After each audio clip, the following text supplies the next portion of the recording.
All right, we're live. Here we go. Gentlemen, No sleeve stream. No sleeve stream. No sleeves. Okay, I was getting a chant going, but nobody joined. Nobody got there with Brandon, you. So you remembered to breathe this time, so I know I've been getting better. I've been talking to my therapist about it, and they informed me that breathing is natural. and you're not at any point part dolphin, so you. Is your therapist a doctor now, Brandon? How would they know? Yep. My exoframe Are is therapists working not fine. doctors? The Uh-oh. thrusters are recharging just like they Don't should. make me question some things. are. I don't know anything. Some are. Maybe. Oh, okay. Maybe they are. Well, hi everybody. Hi, everyone. Welcome to Save Point Society sleeveless stream, Yeah. which actually happened accidentally, at least for 3 out of 4 of us. We just decided, you know what? We should probably lean into our sex appeal a little bit more. That's our way in. And you Put in the guys chat can if you decide think it was which the one of us it was Yeah. not accidental. Oh yeah, there we go. Good call. Good call. So yeah, we're back at it. We're playing. Gonna watch Corbin play some ReCore here. I am Dr. Max, and I'm going to be taking you through this. 5 says Max. That's me. Audio. Oh, you're guessing. You're guessing which one of us did not naturally show up sleeveless. You're right. All 3 boys just no sleeves. I'm like, well, if you're doing it, I guess I'm doing it. So I got peer pressured into it. I'm not in safe To be space. fair, we're all towards Looks the like western scavenger side of the box country, and keeps it's them clean. warm right now. Yeah. So well, there's Yeah. you everywhere. So. I'm towards the western side of the eastern part of the country, so that's correct. no sleeves till Brooklyn. I agree, Draneth. So yeah, it's gonna be. I'm just gonna let you know it's gonna be a weirder stream, not just because of All of us. sex the appeal. sleeve thing and the sex appeal. Yeah. It's gonna be kind of weird based on topic too. I picked something that I have a little bit of a fascination with. Oh, I think my wife's home. Sorry, I'm looking. Oh. I can hear like Does some she know things you do through. this? Is that why you look? No, nervous? that's why I'm a little like. Oh, okay. Can you see me like this? I don't know. I'm gonna think She's I'm gonna- selling myself on the internet. I Do don't you know how need to I go feel put your about that. pants on real quick before Yeah. she No, I walks don't in? think so. Let's As long as I make our don't way to the forget top. to not stand None up. of us are What are you going doing? to. So Chat with It's the boys, not pants just are off, sleeveless. that's fine. We're also pantsless. That is true. That is it could be true. But depending on how we have to rate the stream, Right behind we'll find out whether it is or not. So yeah, I picked a weird topic tonight because I'm a weird guy, and Most people on Earth I wanted to pick something that was of interest to me, but I also wanted to pick something that one of our viewers suggested, and so I'm going to thank 5 for our topic. I'm not diving into it yet, so we're going to talk about this game, but 5, thanks for the topic Whoa, tonight, careful, boy. sending it It's a long in, way down. along with some other good suggestions, so we will be talking about that in a little bit, but Corbin, what are you playing here? This is a game called ReCore. It came out, I think, like 10, maybe 11 years ago. I don't know. It could have come out even longer. I don't remember. It was a game that like really caught my eye. Like I think it was on the Xbox. One? Xbox One. And I just never got around to playing it. And then it's on Game Pass, and I didn't know what else to play. So here we are. This is what we're doing tonight. Xbox One? Oh wait, no, I've got as in the Xbox. a Robo Dog. There you are. Cool. Who helps me out with stuff, and I think he's got like special abilities to help me do things. I don't really know. Oh, I guess we're well, I gonna. like him. He's a I good boy. I don't hate him. Yeah. I like dogs. I like robot dogs. Oh, boy. All right, so he found the key for that door. Cool. Okay. That- Is this like a survival game? What is this?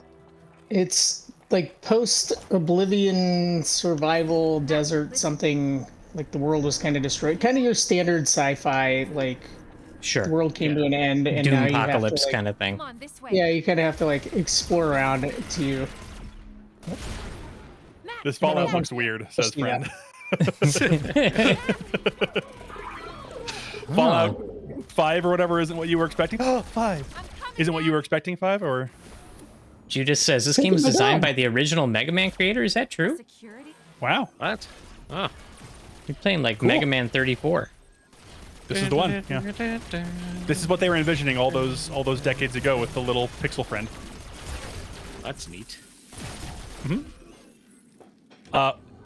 Sidebar from just this game is at least 3 of us here have been speaking of games that that are actually like popular in the zeitgeist right now. At least 3 of us here have been playing Expedition 33, and I don't know about y'all. I don't know how many new games you guys have played this year, but for yours truly, that's easily like game of the year so far. And I thought I was going to be like Night Rain's probably going to take it, no problem, but Expedition 33 is absolutely incredible so far. I hate turn-based RPGs so much. Like, they're just one of the most boring styles of games I've ever played. And I Chrono Trigger begs to really, really like Expedition 33. Yeah, like if it did not have like the active like combat defense, like I don't think I'd be into it at all. Like that really saves it for me. But then because of that, it helped me like get into the story. To like actually like engage with the game, which I think is super rad. It made a fan out of you, at least for that game particularly. All of the voice actors are also incredibly attractive, so that helps when you watch interviews. Oh, okay. I was like, in the game? Yeah. Okay. You can hear how attractive they are just through their voice. You can tell. It does happen. Well, the main character is voiced by Clive, and I know Clive's voice actor is a handsome fella, so... Ben Starr. Ben Starr. Yeah. I'm not sure why Jason Statham, but, you know... Joanna says that Corbin should play Super Mario RPG is basically the same thing. Corbin, what do you say? He's not wrong. Like, battle system-wise, it is very much like Super Mario RPG for grown-ups. Oh, true. Yeah. Yeah. Which another game that I absolutely loved. Mac. Yeah. Oh, Mac. Oh, no. Yeah, at this point, I would have to agree. Help your dog. But there's like 2 more games I'm really looking forward to this year, and that being Ninja Gaiden 4, because I love the 3D Ninja Gaiden games, and then the Metal Gear Solid 3 remake. I think. Okay. All right. Yeah. Very excited for that one. Excellent. I don't know if there's a whole lot like I'm getting like super excited for, but looking at the new like Microsoft Game Studio like Expo thing that they just published like a couple days ago, there's some pretty rad stuff on there. I was like, okay, I can get into some of these. I think they had the best showcase this year, honestly. I think Lost Soul Aside is the other one that I'm looking forward to. I'm trying to remember. Brand's looking forward to Ill, the spooky game Ill. It sounds scary. I already don't like it. Yeah, nice. Does it look Lost crazy? Don't shoot the dog. Don't shoot the dog. Dog just supercharged those things. Yeah. That was Nice. awesome. I like that your dog's name is Jewel. That's pretty cool. I'm No, she's tomorrow. Jewel, he's Mac. He's Mac. She's He's Jewel. Matt. Okay, got it. Oh, I like that slightly okay. less, but fine. Yeah. I think I'm really excited. Tomorrow I'm gonna fire up Dune Awakening for the first time, so I'm gonna be either enthralled or disappointed because my expectation is unreasonably high. So we'll find out. I have not played it. I didn't do any of the beta. Everything I have seen very little on the game. I'm a big Dune mark, so I'm probably gonna give it way more license than your average person. What style of game is this? About it. It's a survival MMO. Oh, it's A a survival okay. MMO. It's got some base building in there. You know, I love me some base building. You do. You do. You're a big Valheim boy. Yep, I like the Sean's not a Valheims. fan. No. I did like it in. I liked V Rising. That's like the one survival. And Pal World was kind of fun, but I got like really sidetracked by better games. Sorry, Pal World. Ouch. I could not get into Pal World at all. I was like, I don't know. Maybe it's because I was never a fan of Pokemon, and it just felt like Pokemon. Well, any game where I have to get a stick and then get a stone and then create a hammer and then chop more wood to make, smaller pieces of wood to then, build a shovel to dig up dirt. It's just like, oh my God, no. See, but the great thing about Pal World was it started that way, but as soon as you employ enough Pokemon, or whatever they were called, pals, I guess, in that game. Allegedly. As soon as you employ enough of those, then they just do it for you, which is like, the game is kind of tongue-in-cheek about how like messed up the system is and how you're basically... It's not a survival, it's a sweatshop it's exactly game. what it sounds like. Yes, It's a correct. sweatshop You're game. making a sweatshop with adorable little creatures. We won't hurt you. Interesting. Kind of want to play it. There's probably a message there, but like I refuse to engage with it. So yeah, that's a good idea. Back away from the message. Nope. You should engage with every message. Feel better?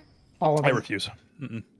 The message was Survival like it's craft a zombie fire game. this assault Somebody should rifle make at one of Pokemon. those. 5, that is ridiculous. Nobody would make a survival craft zombie game. Watch out. Caterpillars. Have we run out of? It's almost perfectly on topic. Strangely enough, have we run out of our affection for zombies as a world? Are we doing fewer zombie things? You think? Unless it's like a new Resident Evil game, which I am excited for, but that kind of burnt out. I was never a fan of any of it. The games, I don't care about The Walking Dead. It's just not. Like, oh, I get it. Here they come. They're hungry. Like, I don't know. They are hungry and sponsoring towards us. Yep. Not that I'm sure those things are good. They're just not. It's just not my cup of tea. Yeah. Fan of zombie stuff. Judas disagrees with my assessment of I'm sure it's good. I like that. I think it was all who's the attractive man with he was in Boondock Saints and then he was in Walking Dead. Who's that? What's that man? Dale? Norman Reedus? Norman Reedus, that's him. Yeah. Yes. Dale might be his is character. He attractive? It's all his fault. Legitimate question. Is he? Women love him. A lot of females, yes. Okay, look. I feel like there are certain males objectively I can say, yes, I know that is an attractive dude. Like no matter. Jason Momoa. Yes, I think that's fair. I mean, the Reedus guy, I don't know. I don't get it. Maybe, but look behind my just computer my with Jason Momoa poster. Brandon, do you have like a Jason Momoa poster on your ceiling above your bed? I would never put that above my bed because that means that my eyes would be closed and he would be there, and I would never disrespect him that way. I only look at Jason Momoa with eyes wide open. Okay. All right. The answer you were expecting, was it? I'm not mad. It was not. It's the best answer. Oh boy. Well, I'm updating a few quick things boys. on Let's my go. end.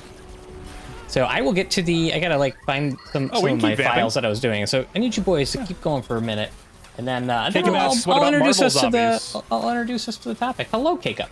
Little clipping in this game. yeah. What about Marvel zombies, Judas? Cake-Up wants to know.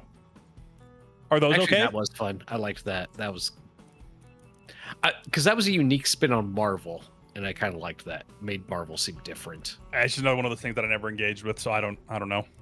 I liked it. I got really, really sick of the superhero stuff. Like I made it through Endgame. Oh, I'm with you on that. And then I was like, yeah. bro, it's Same. too much. Yeah, I'm drunk on it. Although I am kind of interested to see the new Fantastic Four movie. I might go see They're that. slowly, mainly because Marvel Rivals did it. Yeah. They're slowly pulling me back. Like I'll watch the next Avengers. Yeah, I think I will too.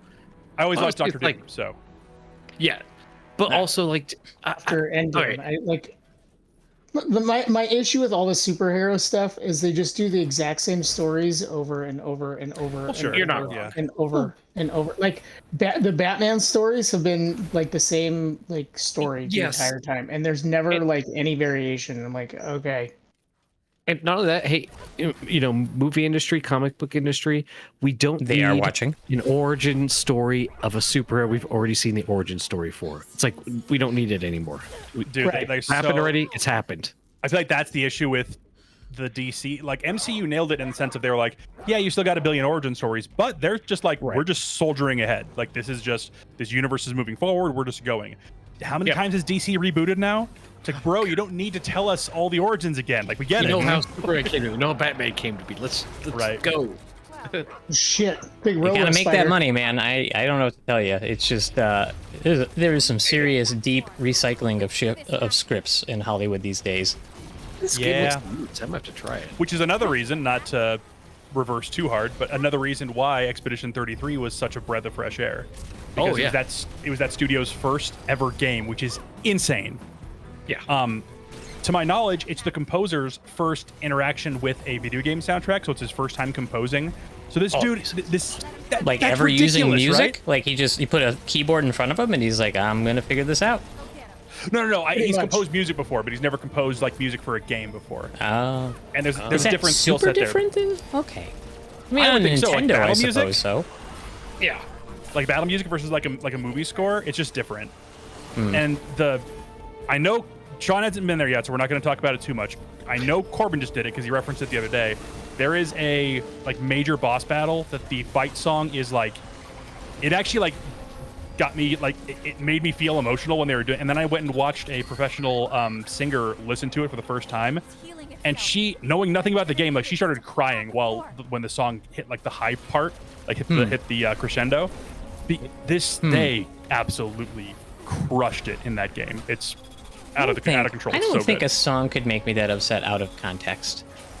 Yeah, if you're a pro singer, I guess there's things you're listening for, or like things that you, because she did, like the song itself is 11 minutes long, so it's already a pretty like massive song, and her video on it was 45 minutes. So there's a lot of pausing and analyzing. And is there Is there an analogy? The soundtrack for that game though is really good. It's like a weird mix of like opera, like classical, and like metal. It's pretty rad. It's a pretty rad like mashup, and it's all in French.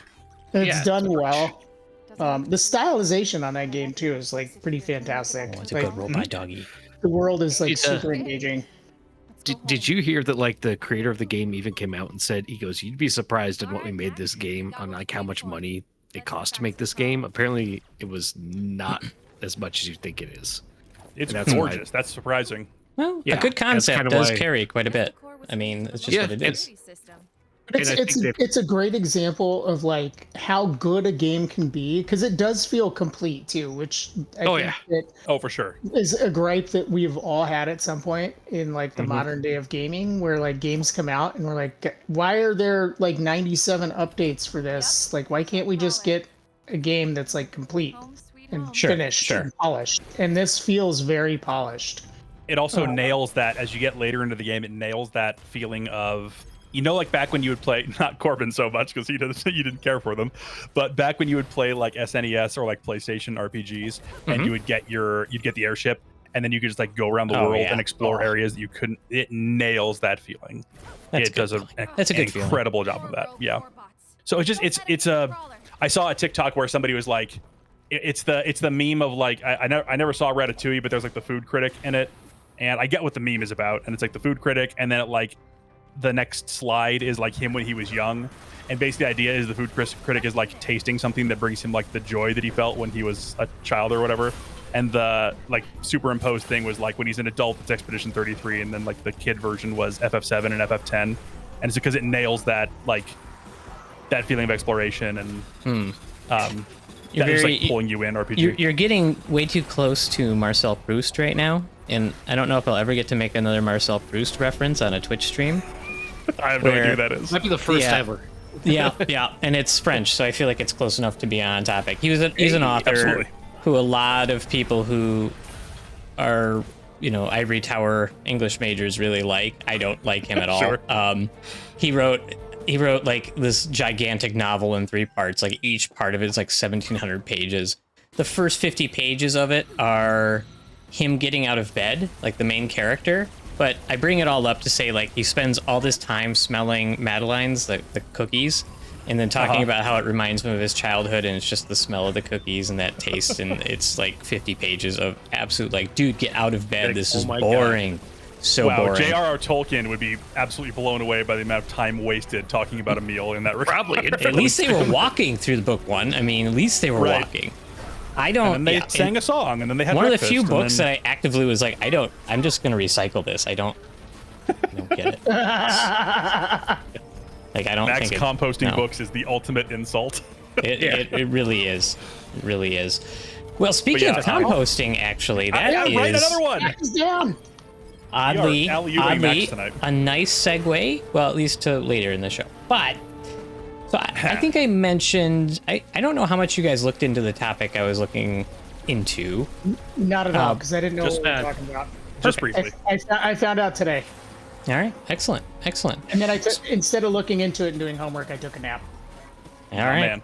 That's good. That's, you know, we all prepare for the show in different ways, and so so today I wanted to explore something that Five actually brought to my attention, just an interesting article. It started on a Reddit post, which I looked into. Five, it was thin at best. So I did do a lot of other sources, which I'll include on our YouTube video. But Five raised the question of talking about new ways to have a burial in basically like funeral type things. And I'm a doctor who does hospice. I'm around death a lot. I think death positivity is a really good thing, probably a whole topic for another show at some point. But I think that rethinking and looking into interesting new ways to do basically funerary rites is interesting. And when you get into it even further, doing it in a way that is super simple and natural and totally flies in the face of all of our conventions, I think is just interesting to visit, right? So what do you guys know about natural burial? Before hold on, before we get too far into it, how do you guys want to be? What are your final wishes for yourself? Oh no, I'm curious. I'm gonna ask you that at the end, definitely. Oh well. Okay. So I'll pause that unless you want a before and after. Because a before and after might work there. I'm just not dying, so you guys do what you got to do. But 2 answers. Yeah. Actually, really 3. If I'm just gonna live forever. So okay, so there we go. One for choosing immortality. One immortality. I'll start with one of them now. Okay. If my family sucks, and I'm like 90, and I fucking get to the point that I despise my family, I want the most expensive funeral possible. I want everything done. I respect that. Decisions are directed by spite. Yeah, exactly. Dude, I have joked about this. I was like, man, if my family sucks, I want to make sure it's like the most like inconvenient, expensive like process possible. I respect that. Not that I'll ever have any control to make sure that it happens, but in my brain that seems like. But if my family rules, or I'm 90 and I care about the people around me, then it'll be a very different answer.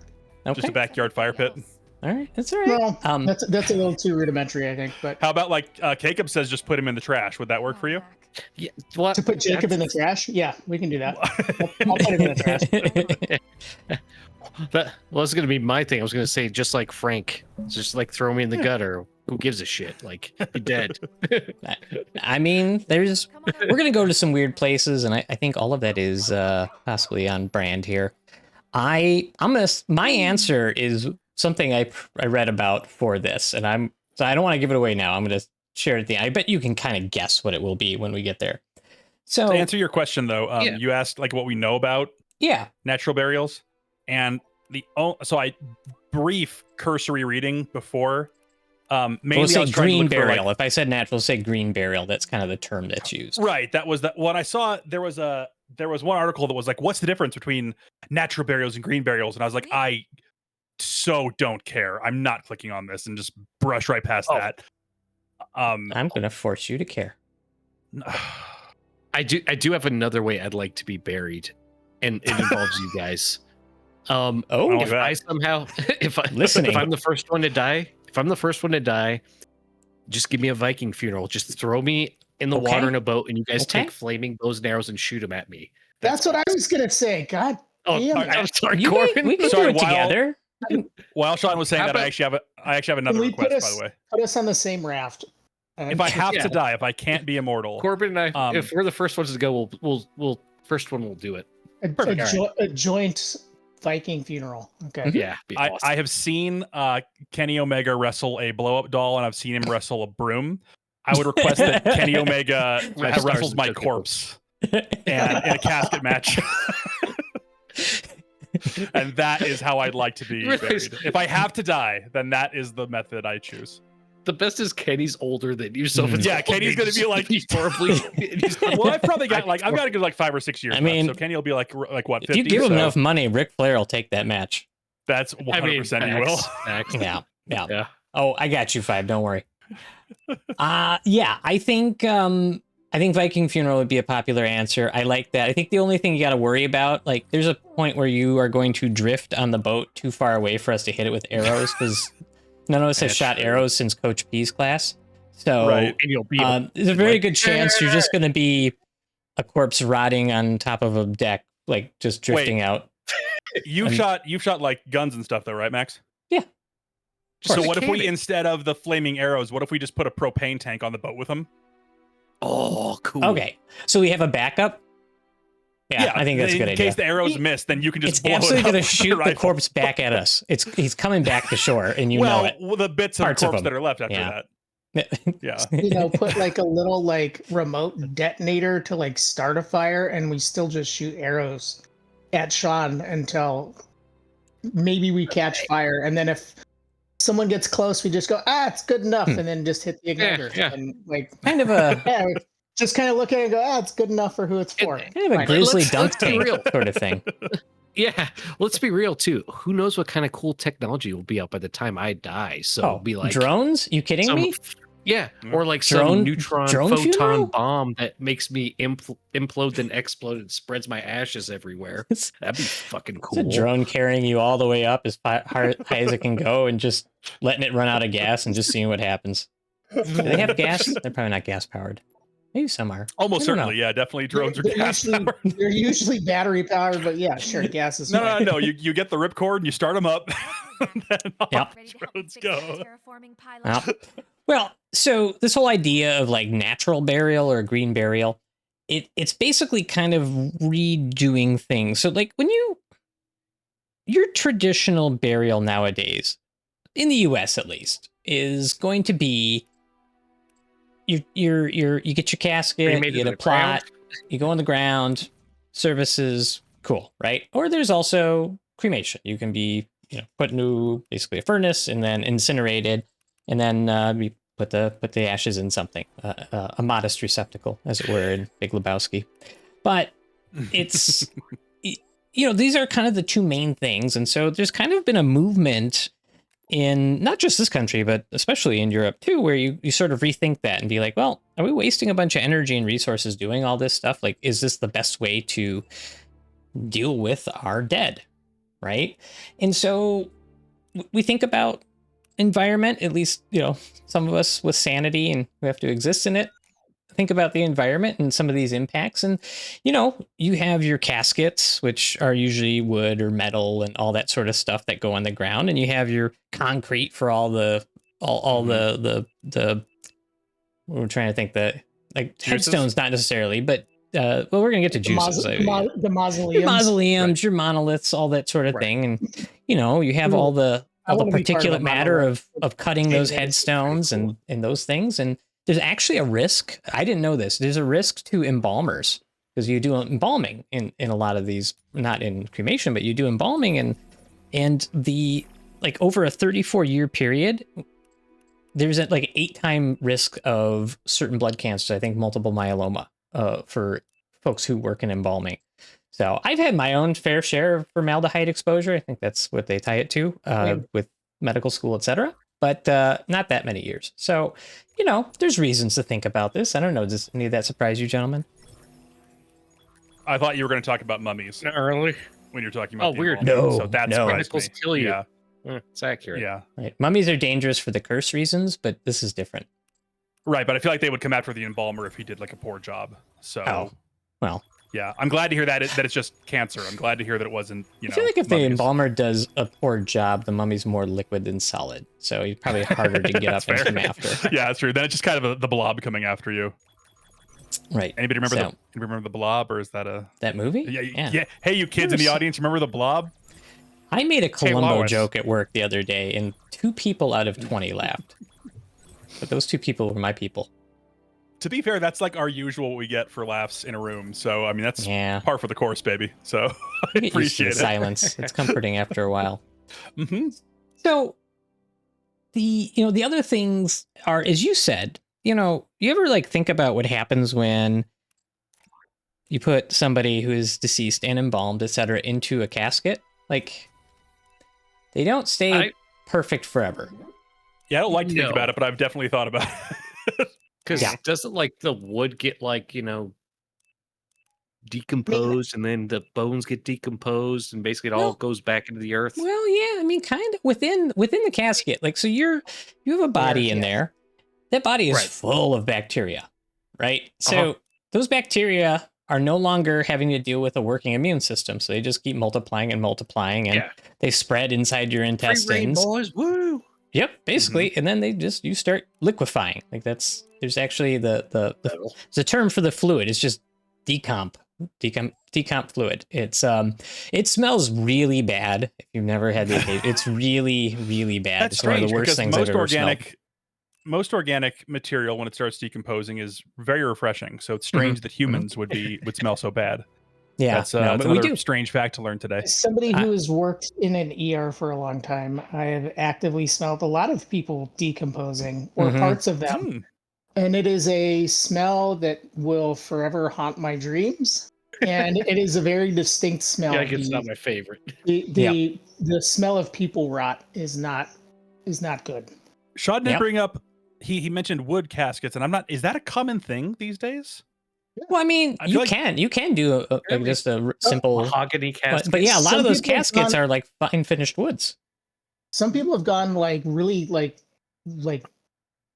I guess old school, you could call it, and gone with like plain like beetle kill pine caskets. Nothing fancy, like not even using like modern materials or metals. Like it's literally like your cheap steel hinges and maybe a liner and just a pine box, and that's it. Yeah. And okay. That's probably a good way to do it, because I mean it's going to be pretty natural when it does decompose.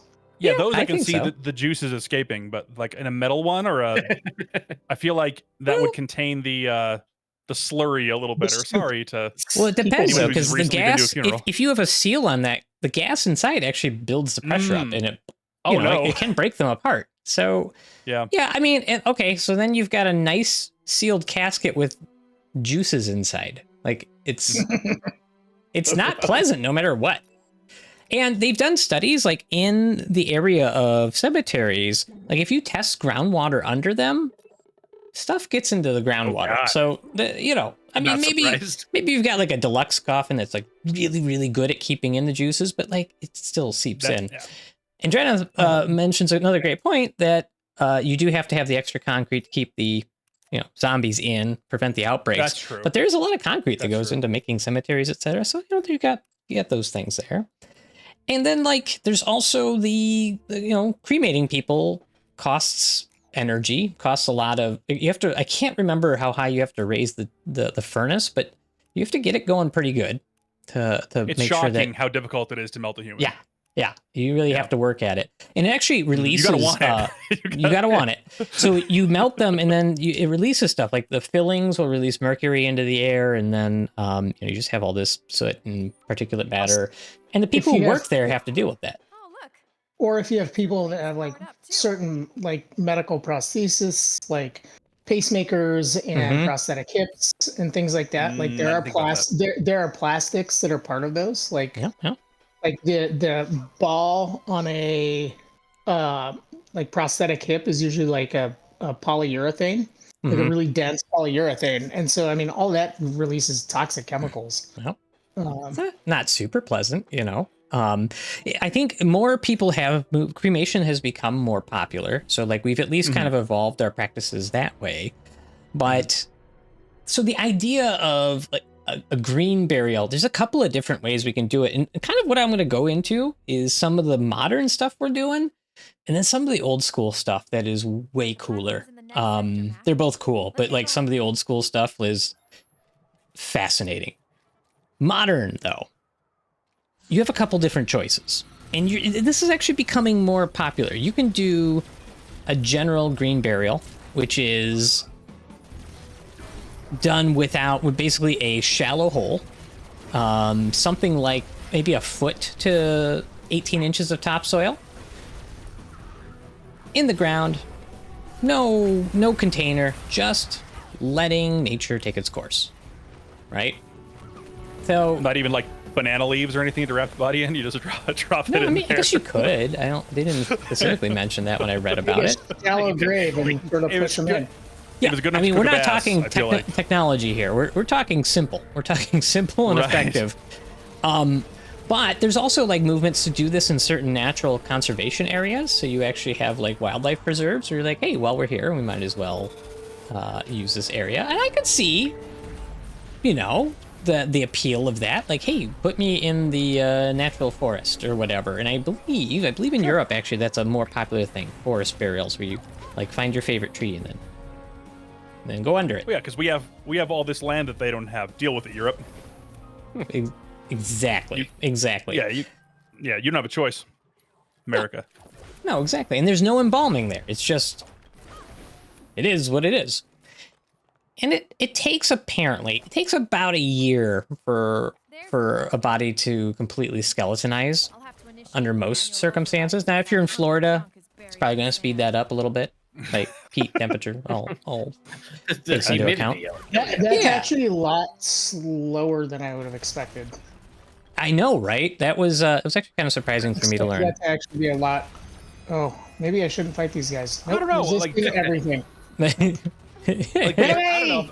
Oh god. Now, to be fair, I don't have a medical background, but to me, like I was like, okay, that sounds reasonable. Yeah. For nature to take its course, yeah. I don't know. It seemed long, but I don't know that I was thinking with my medical hat on. I don't know. But the fully if you left the body nice. out on the counter, I feel like that's going to go a lot faster. But this one's buried and somewhat protected from the elements, so. Correct. But there's moisture in the ground, and moisture does true. Expedite the decomposition. Because I would imagine if it was like just out in the like Death Valley, you just leave a corpse. Like it's going to take a long time for that thing to really decompose. Right. I see what you're saying because of that. Yeah. Like okay. you'll desiccate the like body basically, but a lot of the tissues would probably remain. Not that I'm worried about like grave robbers or anything, but with the kind of shallow burial, is that, I don't know. I feel like that's if we're talking about the harmful, like slurry being released, is that a problem with it being so close to the surface? That's a great question. The answer is yes and no. So I actually came across, I think it's going to be one of my sources. I ended up in some weird places on this one. How? One of them was, I found like a white paper, like a consensus paper about the safety, the ecological safety of natural burial or green burial. And so it was like this paper that the guy wrote about, just like, here's all the studies we have on this. And it's like studies of groundwater and soil and all that stuff in certain areas. And what's the risk to it? So if you have a certain amount of bodies in an area and they're all decomposing, does it get into the groundwater? Long story short, if you keep a relatively reasonable amount of bodies per acre, it does, but it doesn't go very far. And there's not been any real tie to, there's not been any illnesses attributed to it. And so there's some best practices you can observe where you just if you have a water source, maybe don't pile people around it. And there's literally that's probably a good 500 idea. feet from any known water source. Right. There were all these rules that were in the paper. I did not memorize them, although I was kind of tempted to, but so the answer is yes, you could have some of those things, but you do have those things, same concerns from regular conventional burial. Perhaps there's slightly more with natural burials, but as long as you're mindful about it, probably shouldn't matter, because by the time all that stuff does sift through the dirt and then gets into aquifers, etc., as long as it's reasonably far away, bacteria does filter out a lot of it. Makes sense. Yeah, and we are engaging with a uncomfortable topic, so that we're cracking jokes and stuff, but we don't mean to be disrespectful, of course, to anybody. But this is also a thing that, well, maybe a little, but not to you, listener. There's a point to it. There is a point to it. Remember that. That's a reference to the homeopathy stream. Good job, Dranith. High five. Oh, Dranith made 5 laugh. That's excellent. But I mean, it is a thing we're gonna have to deal with, right? Because we don't have infinite space, and especially when it comes to mausoleums and building concrete structures to house these things. The population isn't getting any smaller for a little while here, so eventually this is going to be it's an issue with. I was going to make an unfortunate comparison, but space will eventually become an issue. Sure. I mean, I think we're a long time. You can start just blasting people off into space. Yeah, definitely. That's another option. Eventually, drones will get up there, and then Sean can live his dream. Yeah. I just realized we can dive bombing in a boat. Sean can posthumously travel the cosmos. Guys, we are 45 minutes into this discussion. And I have Sean and Corbin in the wrong cameras. We're gonna move. Okay. We're just gonna deal with it. All right. So Brandon, you raise a great point, and I figured it would be raised at some point, and that is, we're making light of this, and I understand, and partly why I brought up the topic is because I think it is uncomfortable for a lot of folks, and kind of one of the things in my job that I definitely advocate for is death positivity. It's a eventuality. It's going to happen to a lot of us, all of us actually, it turns out, and not all. And by talking about it with a little bit of this sort of humor, it's one way to sort of familiarize. So it's not without conscious. And I am mindful that it's not going to be everybody's cup of tea, but you should try to make it a little bit your cup of tea, because it will make things a little easier down the road. Well, and you're going to have that tea whether you're thirsty or not. So you're going to have that tea, that sluice, whether you're thirsty or not. And here's the thing, the way that we think about this is very different culture to culture.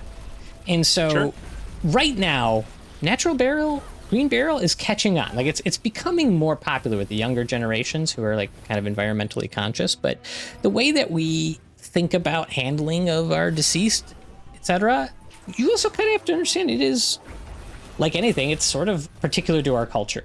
Like not like there's one American culture, but like it is something that we think of, and then there are a lot of other cultures, which I will talk about, that did not see things the same way, which is pretty fascinating. So, I mean, what I wonder is kind of your guys' thoughts on, if this is the first time you're hearing about some of this stuff, why, maybe we've said some of it, but why do you think it's not more popular already? Why do you think it's taken so long? I'm just curious. What do you think? If I had to put my finger on, like, if I had to like venture a guess, I would say that it has to do with people wanting to revere those who have passed, and they're wanting to, like, quote unquote, pay their respects. And they want them to be, they want their remains to be treated with a great deal of respect. And when you say it, like, there's no real ceremony to it, so to speak. And that's not to say there can still have a ceremony. Right? Yeah. But when there's, I think the ornate coffins and the lowering down, and I think there's like that tradition makes people. Sure. I think it makes people who are left behind feel better, like they have done right by that person. Sure. Whereas there's an amount of symbolism that goes with that too. I think right, huge, an enormous amount, for sure. And I think that if you replace that with, they're going to foot in, we're done here. Like, I mean, and obviously that is like the least charitable way to talk about what a green or natural burial is. Obviously, but I'm hyperbolizing because I feel like that's how people who would oppose it would think about it. They would think about it as, well, my grandparents were buried X way and whatnot, and sure. I think that respect should be paid forward to the next. A traditional kind of thing. Yeah, it's tradition. It's just family. Yeah. It's what you're used to. It's how you do things, etc. And a couple good points in chat. Parents, 5 says grandparents. Yeah, exactly. And so I didn't raise a question to say like there's a quality judgment on it, but we think about why these things do take such hold. And yeah, these are customs, and tradition are strong. 5 says you want to honor the dead, go water their tree. See, I like that. And we'll get there. We'll definitely talk about that too. But Andrina says funerals are for the living, not the dead. Yeah, and I 100%. I think that's reasonable, and I don't. I certainly don't think it's unreasonable. We the living are left behind, so we do cope in our own ways. Jacob, that's the sweetest thing I've ever seen. Yeah, that's very nice of you. Sometimes I have to stop Max because Max is he's a trusting fellow, and he loves our chat. And sometimes he'll start reading a sentence out loud before he reads it silently to himself, and I have been there as well. So we cover for one another when we see something particularly unsavory in chat. Well, honestly, I was going to say, I think people have difficulty with their own mortality, and that's why it hasn't taken on. I haven't run across that. In what way, Sean? Really? Yeah, it's a foreign concept you're bringing up, Sean. I don't know anyone who struggles with the idea that eventually they will be no more. Yeah, that's kind of an easy topic to digest, and kind of get yourself in the headspace of what that'll be like. It's literally no problem. I don't understand why people have a hard time with it. People have a really easy time conceiving of nothingness. It's something they like to do. It's fascinating. Yep. Like existential dread. Exactly, Five. Nobody would claim to be immortal. Yeah. Yeah. So I think you're absolutely right, Sean. Like that is obviously there's I didn't bring it up for this because I don't have it top of mind. I'll have to find the reference, but there's a book by a psychologist in the 60s, Becker, I think is his name. And his hypothesis was that the fear of death is probably explains pretty much every bad thing humans do.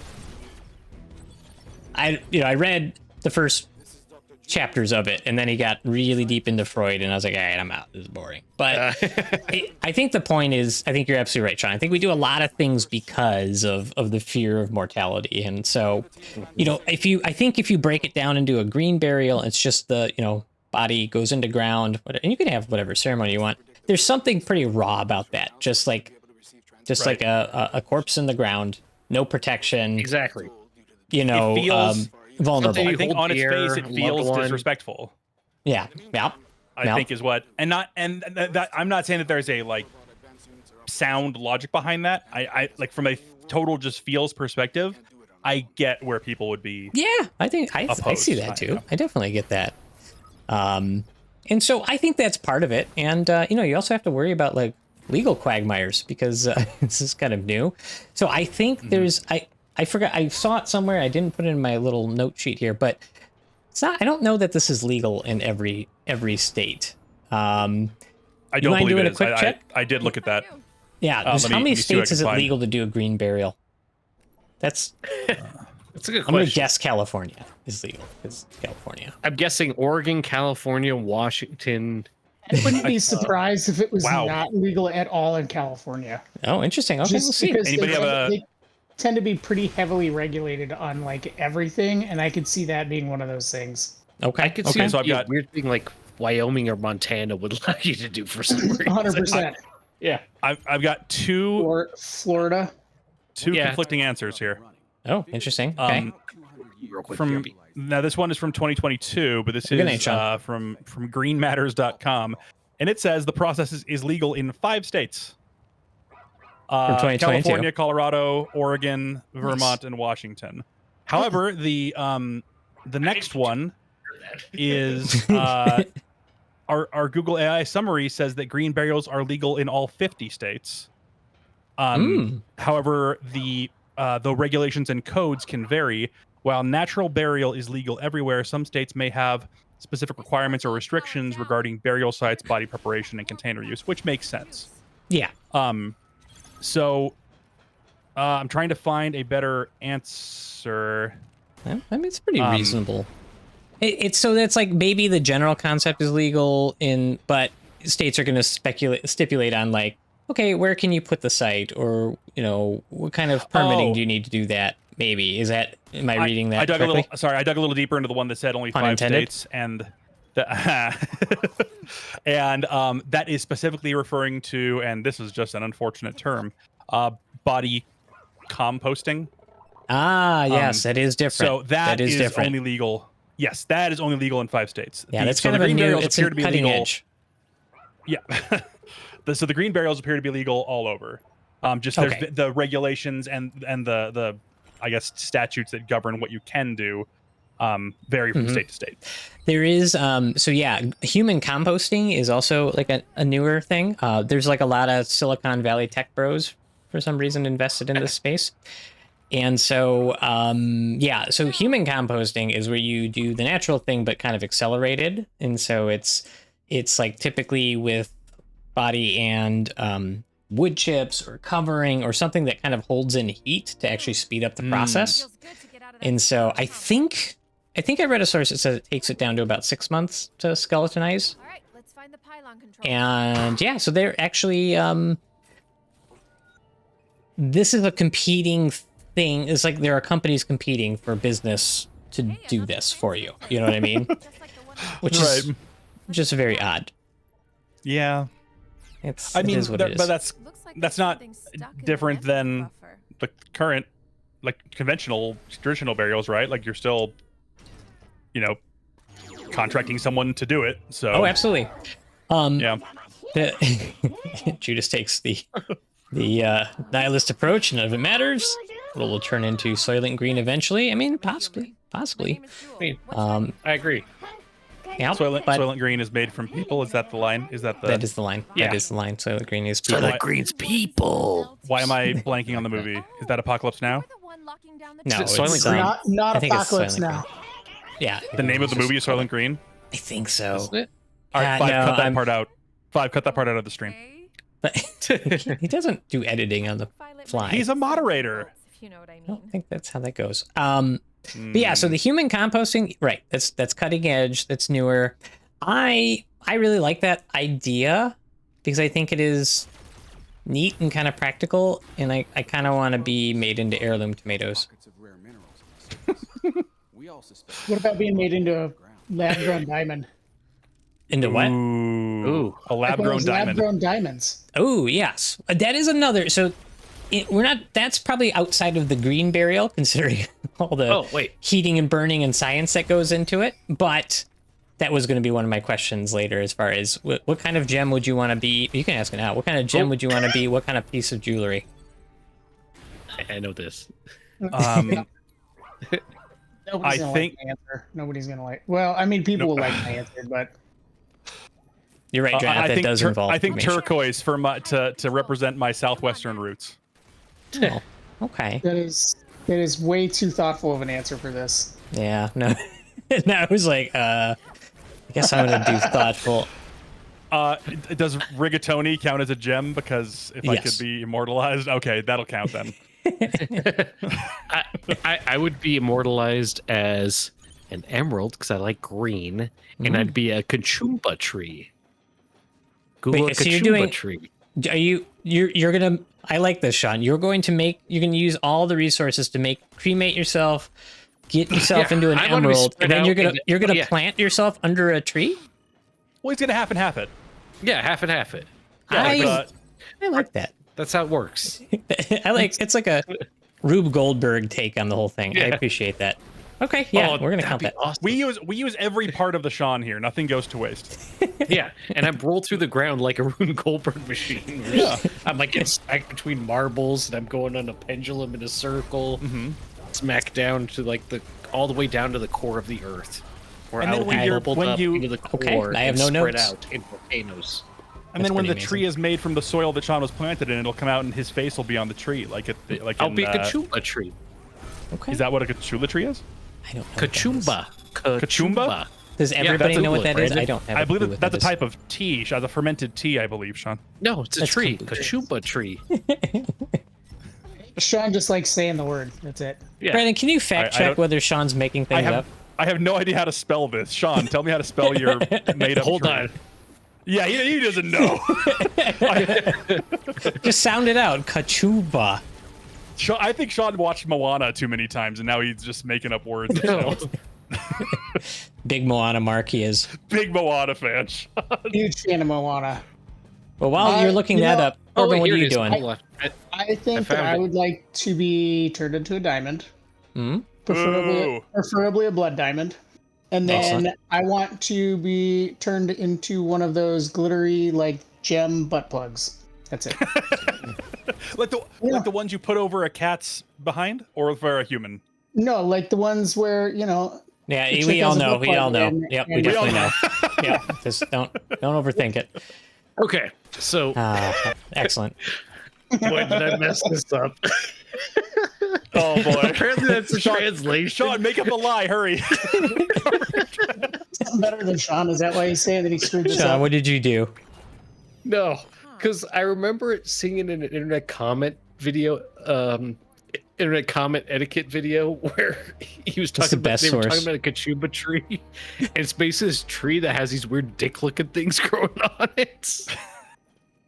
And apparently that's not what it's called, but kachumba translates to something like that. So, Excellent. and You know what, Sean? You can be that if you want. We're gonna have to give that one to you.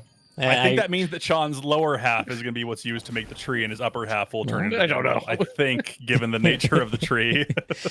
Anything you like. that's excellent. a long way to make it. I wanted on the record that my answer was sweet and thoughtful. I'm not one of these disgusting heathens who I unfortunately have to share this show with. I'm so sorry to all of the children listening to this show. You can see the group chat. He's lying to you. Who's that? Well, okay. I take it all back. you boys are real sweet. So we yeah, and I mean, there's another option too, where you can have your body put into what is like a giant mass of dirt in fungal cultures, and it's like a root ball for a tree, and then you actually just become a tree. So as opposed to being buried under a tree, that's kind of like cool. you then help feed the tree and you plant the tree. I've seen those. They have like little pods that they pack you all into, and then you just get planted in the ground. Yep, that's pretty sweet. Thanks for that summary, by the way, Judas. I do appreciate that. Very concise and retelling of the story. We have another documentarian now in our chat. Capturing the lore. I think that's an interesting idea. I believe, like, my wife was like, that's probably what I would do. I was like, all right, well, good to know. I'll write that down in the old notebook.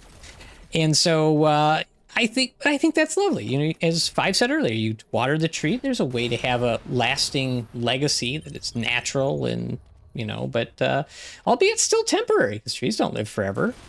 And you know, I think that's a nice kind of natural grave. I think that's hard to resist if you're going to be so inclined, right? I've seen another one where, like, and this is like a very I'm not gonna say what I was thinking, but because I don't want it to come off as like derogatory towards anybody, but there is another one that I've seen where, like, they essentially take your ashes and load them into, along with like wildflower seeds or something, and they load them into 12 gauge shotgun shells, and like literally you like load it into your shotgun and you go around and you like shoot it into the ground, and it like the ash acts as like a fertilizer for all these seeds, and then like all these flowers grow due to your that's neat your remains, which I think is kind of rad in like that's the most American gardening I've ever heard in my life. We even have to shoot our flowers into the ground. Gardening was far too peaceful. We had to figure out a way to shoot it. Well, what's his name? Hunter S. Thompson, like, had his ashes put like mixed with gunpowder and shot out of a cannon. I mean, that's pretty awesome. I mean, it's a pretty spectacular way to go. Well, not to go, but you know what I mean. Yeah, no, I don't think. I think a friend of mine that I used to work with, her mom passed away like a number of years ago, and I guess they took her ashes and they loaded them into a bunch of fireworks, like big mortar shells, and then like lit them off and on like some island in the Bahamas or something, and like had this fireworks display with like her mom's ashes loaded into all these like fireworks shells. I was like, that's actually pretty epic. That's pretty rad. Epic. That's not green at all, but that's still a pretty rad way to like celebrate. There might be a ratio to like rad to like green acceptance. You know what I mean? Like, sure. Yeah. But it's so cool that, like, okay, we'll let this one go, but like maybe not for everyone. I think if you have a unique idea like that, you should kind of get a little bit of a pass. I don't know. What do you think? I think so. Why not? Yeah, it definitely is going to be that sliding scale of. I think enough people have to find it rad. If it's just you, then sorry, your application is denied. Correct. It has to be a universally accepted form of rad. I would say like 90% plus. You're never going to get a universal. I wouldn't say universal. So, but 9 out of 10 dentists can it be filibuster? Do you think? Should we allow a filibuster rule? Absolutely not. No. Okay. All right. Just make consensus. 90%. Yeah, sorry. We went 90%. Yep. Okay. So yeah, I mean, that's kind of a general overview of some of the like green burials that, like, in the modern day. Oh, and one other really weird place I ended up looking into this. I found a like funeral director sales pamphlet on this stuff. Oh boy. Which was like, it was just kind of a weird piece of literature to read. And I'm saying that as a guy who introduced this topic. I don't know how you like write a trade publication for that and like how to better increase your sales of green burials. And it just, that's what it was. Like, I'll include the link to it. That's a tough cold call to make, I'll tell you that much. That's it was like, I don't know where you get the list from of prospective clients. I guess you're just like perusing the obits, and I don't know. It's just, well, yes, I think it was how to brand it into your company's offerings, if you will. I see. But actually, at the end of the day, like even the composting one, which is kind of more labor intensive, it's about the same price as a like reasonable modest funeral. Like it's about $7,000 according to one of the things I saw, which is about the same cost as cremation and your average service plus burial. So, like it's on par at least, and I'm sure depending on how natural you go, certain things would be even cheaper. But there are regulations. You can't just like do this yourself in the backyard. There are rules against that, which I think you should be mindful of. So if you do opt for something like this, you do want to go through proper channels. That's all I'm saying. Over-regulation, as per usual, from a typical liberal like Max, who wants to regulate, wants to tell me which bodies I can burn in my backyard. Like always. Yep, you know how I be. Drana says, so Max, did you run across the problematic composting facility that got shut down last year in Colorado? I did not. What is that all about? Oh God, I'm on it. I don't know if it was it was a composting facility, and I remember this. They were not like properly storing the bodies. Like it was a huge mess, and like people like in the area could like smell it.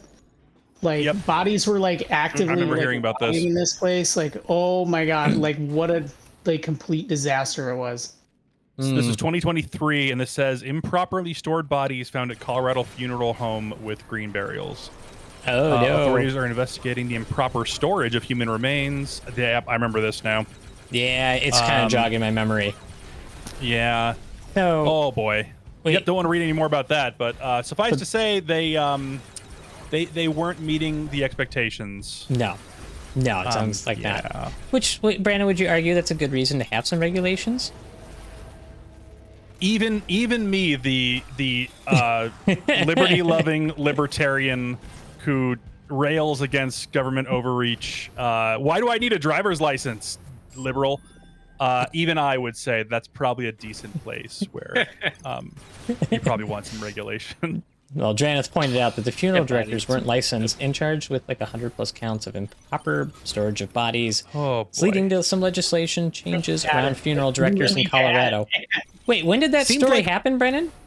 2023. Like, yeah, it was why is it taking that long to legislate this? Well, maybe it was legislation. Everything takes forever. Wait, but is there a pro improper storage of bodies coalition out there? Is there a lobby? Well, we don't know when. He's not saying that this just happened. Right, no. Or maybe he is. Are you, Durant, are you saying that like the legislation just occurred? I would hope that's pretty snap judgment. I would think that's going to happen pretty quickly. I know that there are like sessions of, the legislative bodies in states just like in the federal government, but I would imagine that let's look at like, any kind of like gun regulation, and that really hasn't happened in like 20 years for the most part, or it's moved. Well, that's a way more contentious issue though. I don't think there's too many pro improper body storage advocates out there. I'm not saying there's none. I was gonna say there's gotta be like more than zero. Yeah. You never say that there's none. Right. Exactly. Let's see. Interesting place that we live. You can carry. I wouldn't mean to derail too hard, Max. I'm going to see if I can find. No, okay. We're getting towards the end of the modern stuff, and we're gonna go. I'm gonna go into like my favorite part of this rabbit hole. I'm just going from the AI. The AI summary says that in 2023, Colorado passed legislation aimed at strengthening oversight of the funeral home industry, particularly following incidents of mishandling human. So it seems like within 2 months, because that happened in October. So it seems like by the end of 2023. Now this is, again, that's just the AI summary. So I'm still looking. But anyway, sorry. So it looks like all learned how trustable or credible the AI summaries are. Right, and I'm not, unfortunately, Absolutely. it's not citing. It's not citing any sources. Here we go. House Bill 1335 mandates routine inspections. So when did that? Let me pop that in. I'm going to say, too, just to tease while you're looking that up, the next part of this talk is where there will be numerous amazing metal references that... Yes. Well, and just to... I don't want to look... I don't want to keep looking at this because it's making me sad, but it looks like if the House bill is named 1335, then that would have happened in 2024. Okay. Because that's how the bills are named. They got it done eventually. Right, so it looks like they got it done. It looks like it was passed. So okay, well, good. All right, so I've kind of talked about green burials, the kind of revisiting of those sort of things. But the interesting thing is, it's maybe not surprising that it's a bit of a return to how things were, because we didn't have, at one point, there wasn't embalming. there was ground, and then there was people who were no longer alive, right? But there are some cultures that had come along with amazing ways to approach this. And I have to know, have you guys ever heard of a Tower of Silence? A Tower of Silence? Tower of Silence. Sean, I'm going to keep asking this. Huh. Sean, is that a metal band? I'm going to keep asking this. Tower of Silence does not sound like one, but okay, maybe an album. That does sound more like an album. He's right. Right. It does. The second thing that comes up is Tower of Silence metal, so that's a good sign. Yeah. All right. Yeah. So, what do you guys know about Zoroastrianism? I mean, I'm pretty well versed in it. I did an undergraduate dissertation on it. Did you? Wow. I thought dissertations were postgraduate. Yeah, I don't know what it is. Okay. Cool. I know that. I have never heard that phrase in my life. Interesting. Okay. I know that Zorak doesn't get along with Space Ghost. That's true, actually. Is that what we're talking about? More or less. Favoring less. Well, then I know all of hold on. This is what I know. I know that actually, hold on. I think Sean might know more about this than he realizes. Go ahead. As I say, Tower of Silence is a death metal band from Chile that started in 2016, and they're still around. They have one album called The Psychopath. Anyways, continue. Fair enough. So Zoroastrianism, I'm not saying I know a ton about it. I only remember it's like one of the first monotheistic religions, like dating back 5000 BC or something crazy like that. But it sort of originated in the Middle East, and it was like one of the first religions that sort of had a monotheistic way of looking at things, right? And so, but Zoroastrians kind of had a very fascinatingly practical way of burying their dead, in that they didn't at all. Quite the opposite.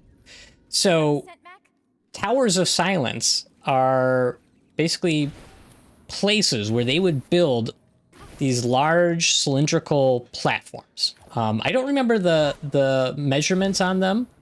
Maybe something you can look up, Brandon. But, these are like, you can see pictures of them. They still exist today, and there are a few still in use today.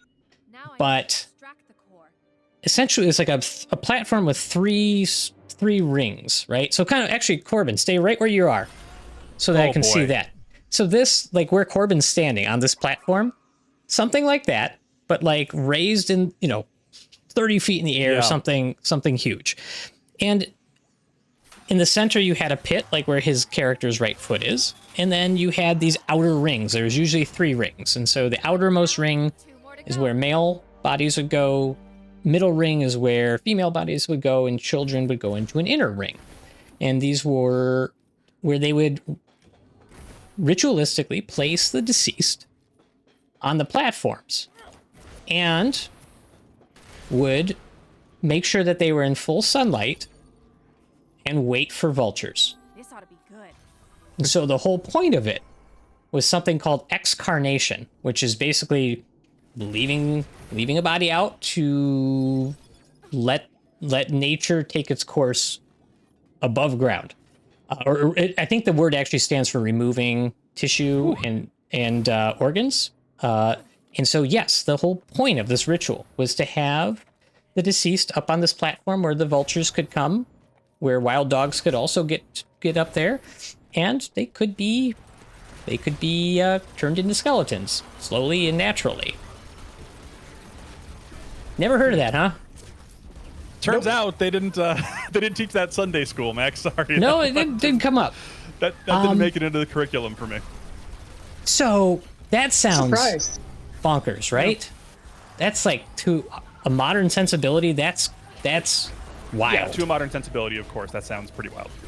Like, think about this practicality. So, I won't claim to understand all the depths of Zoroastrianism, but the way that they saw death was very different from how we see it. So a lot of their belief in what death was that there was actually, at the moment of death, a demon entered the body and started putrefying it, and that corpses were something to remove. They were full of, bad energy, and your loved one was no longer there. So they completely disconnect the physical corpse from the person who was there before. Which, that's a 180 from kind of a lot of our modern rituals, right? Pretty much, yeah. Like the moment of death, that person just is not there anymore, and that is just. Did you happen to see anything about their thoughts or beliefs on afterlife? Just out of curiosity. So I read a little bit about it. So some of it was the actual this kind of spread. So a lot of these towers are apparently what was their name? They're called dakmas. So they were kind of, you'd find them in Iran, a lot of parts of India, actually as far as Mongolia, and the customs kind of change a little bit. So you can kind of see, I believe, like Tibetan monks, or some Tibetan cultures, I don't know specifically monks, they actually did sky burials, which is where they would lay a body on the side of a mountain, and same thing, vultures would come by. And that was actually seen as a gift. You're giving yourself back to nature. And so some other twists on this was that when the vultures are consuming the body, that's actually how you enter the afterlife. You go through the vulture's eyes, and they're like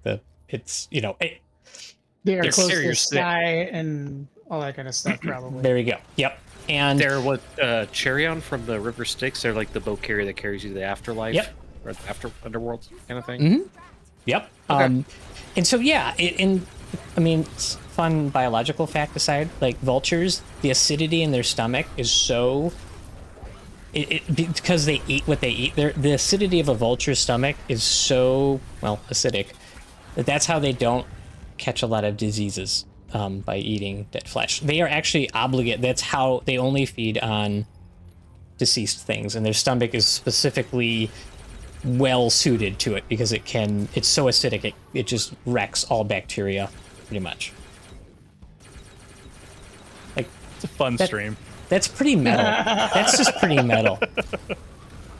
Hey, for the right person, this is a fun stream. Do you think they just need some alkaline water, or they need a lot of alkaline water? They need a lot of alkaline water. They really do. They really do. So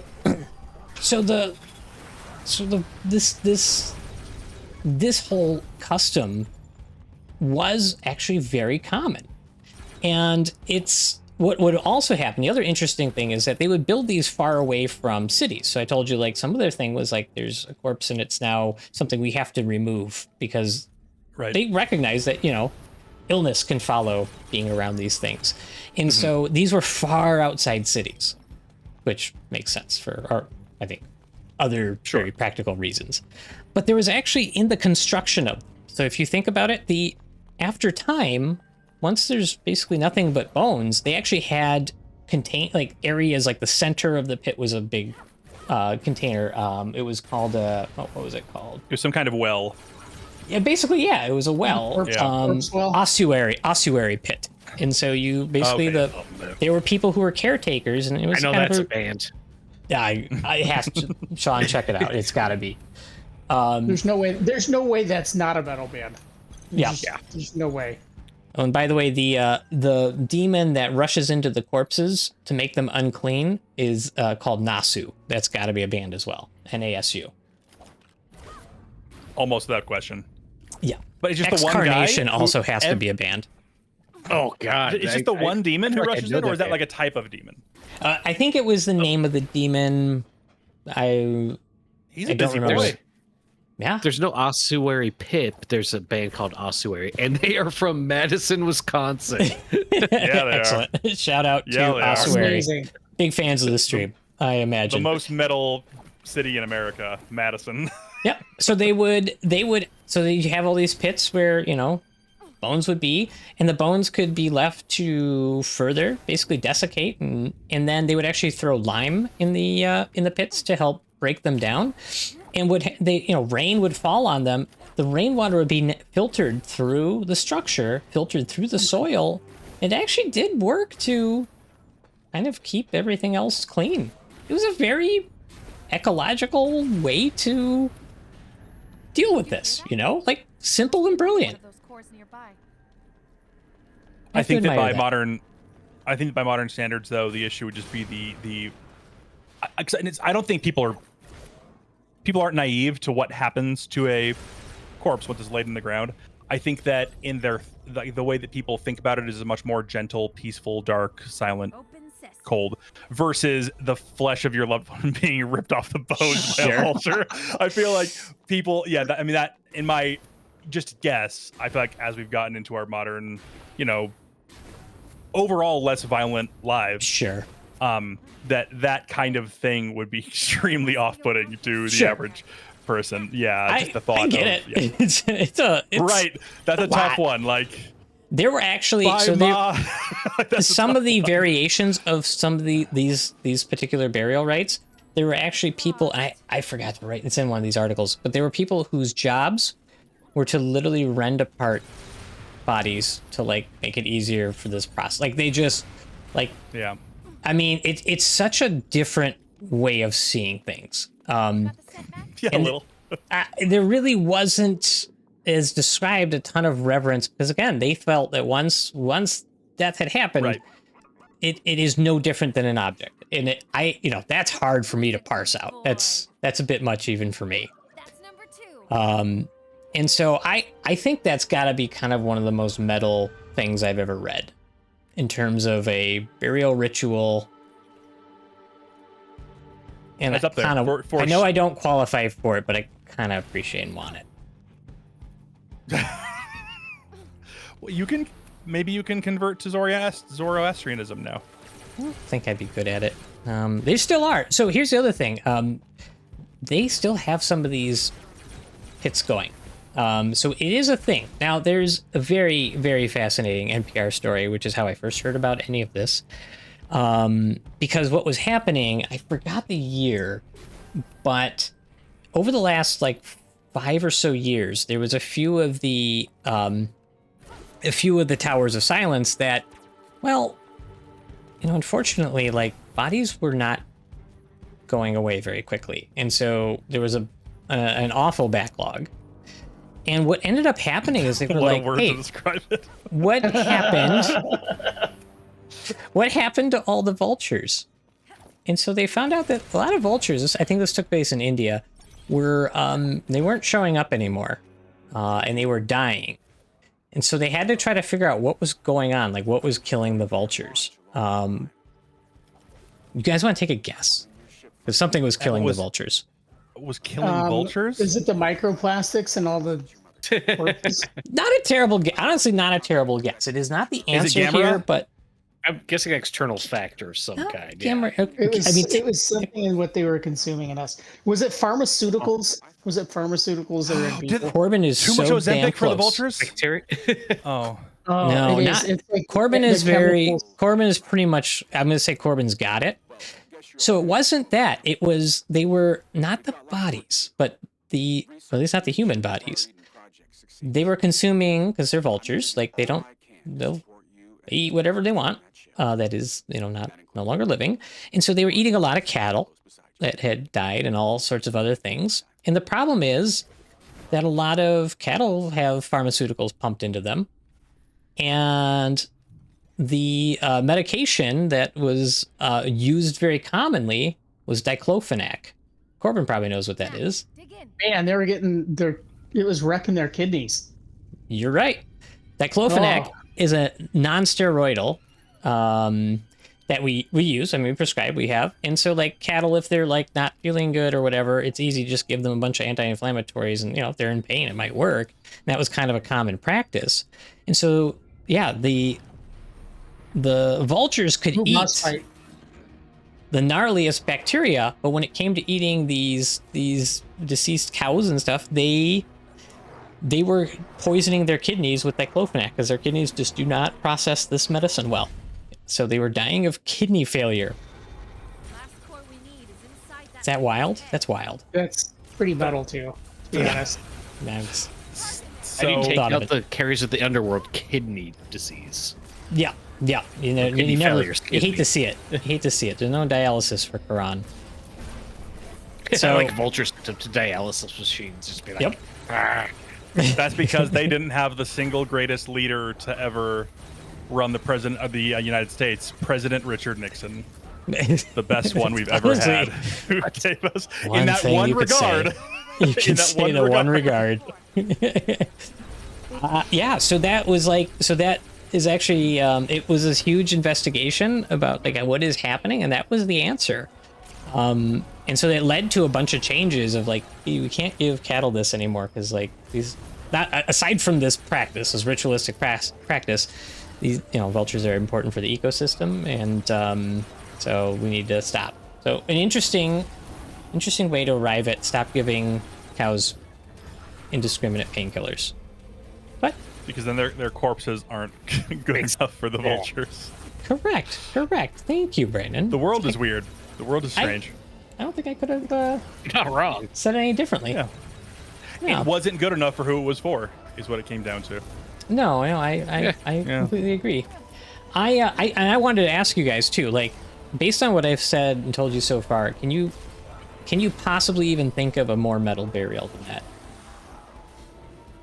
Then being eaten by vultures? Yeah. No. I can think of it, but I don't want to say it live on stream. Say it. Fair. Don't be a pussy. No, I'm going to go ahead and be one. Thank you. I'm going to be a coward. That's what I'm best at. Chris would be very disappointed in you.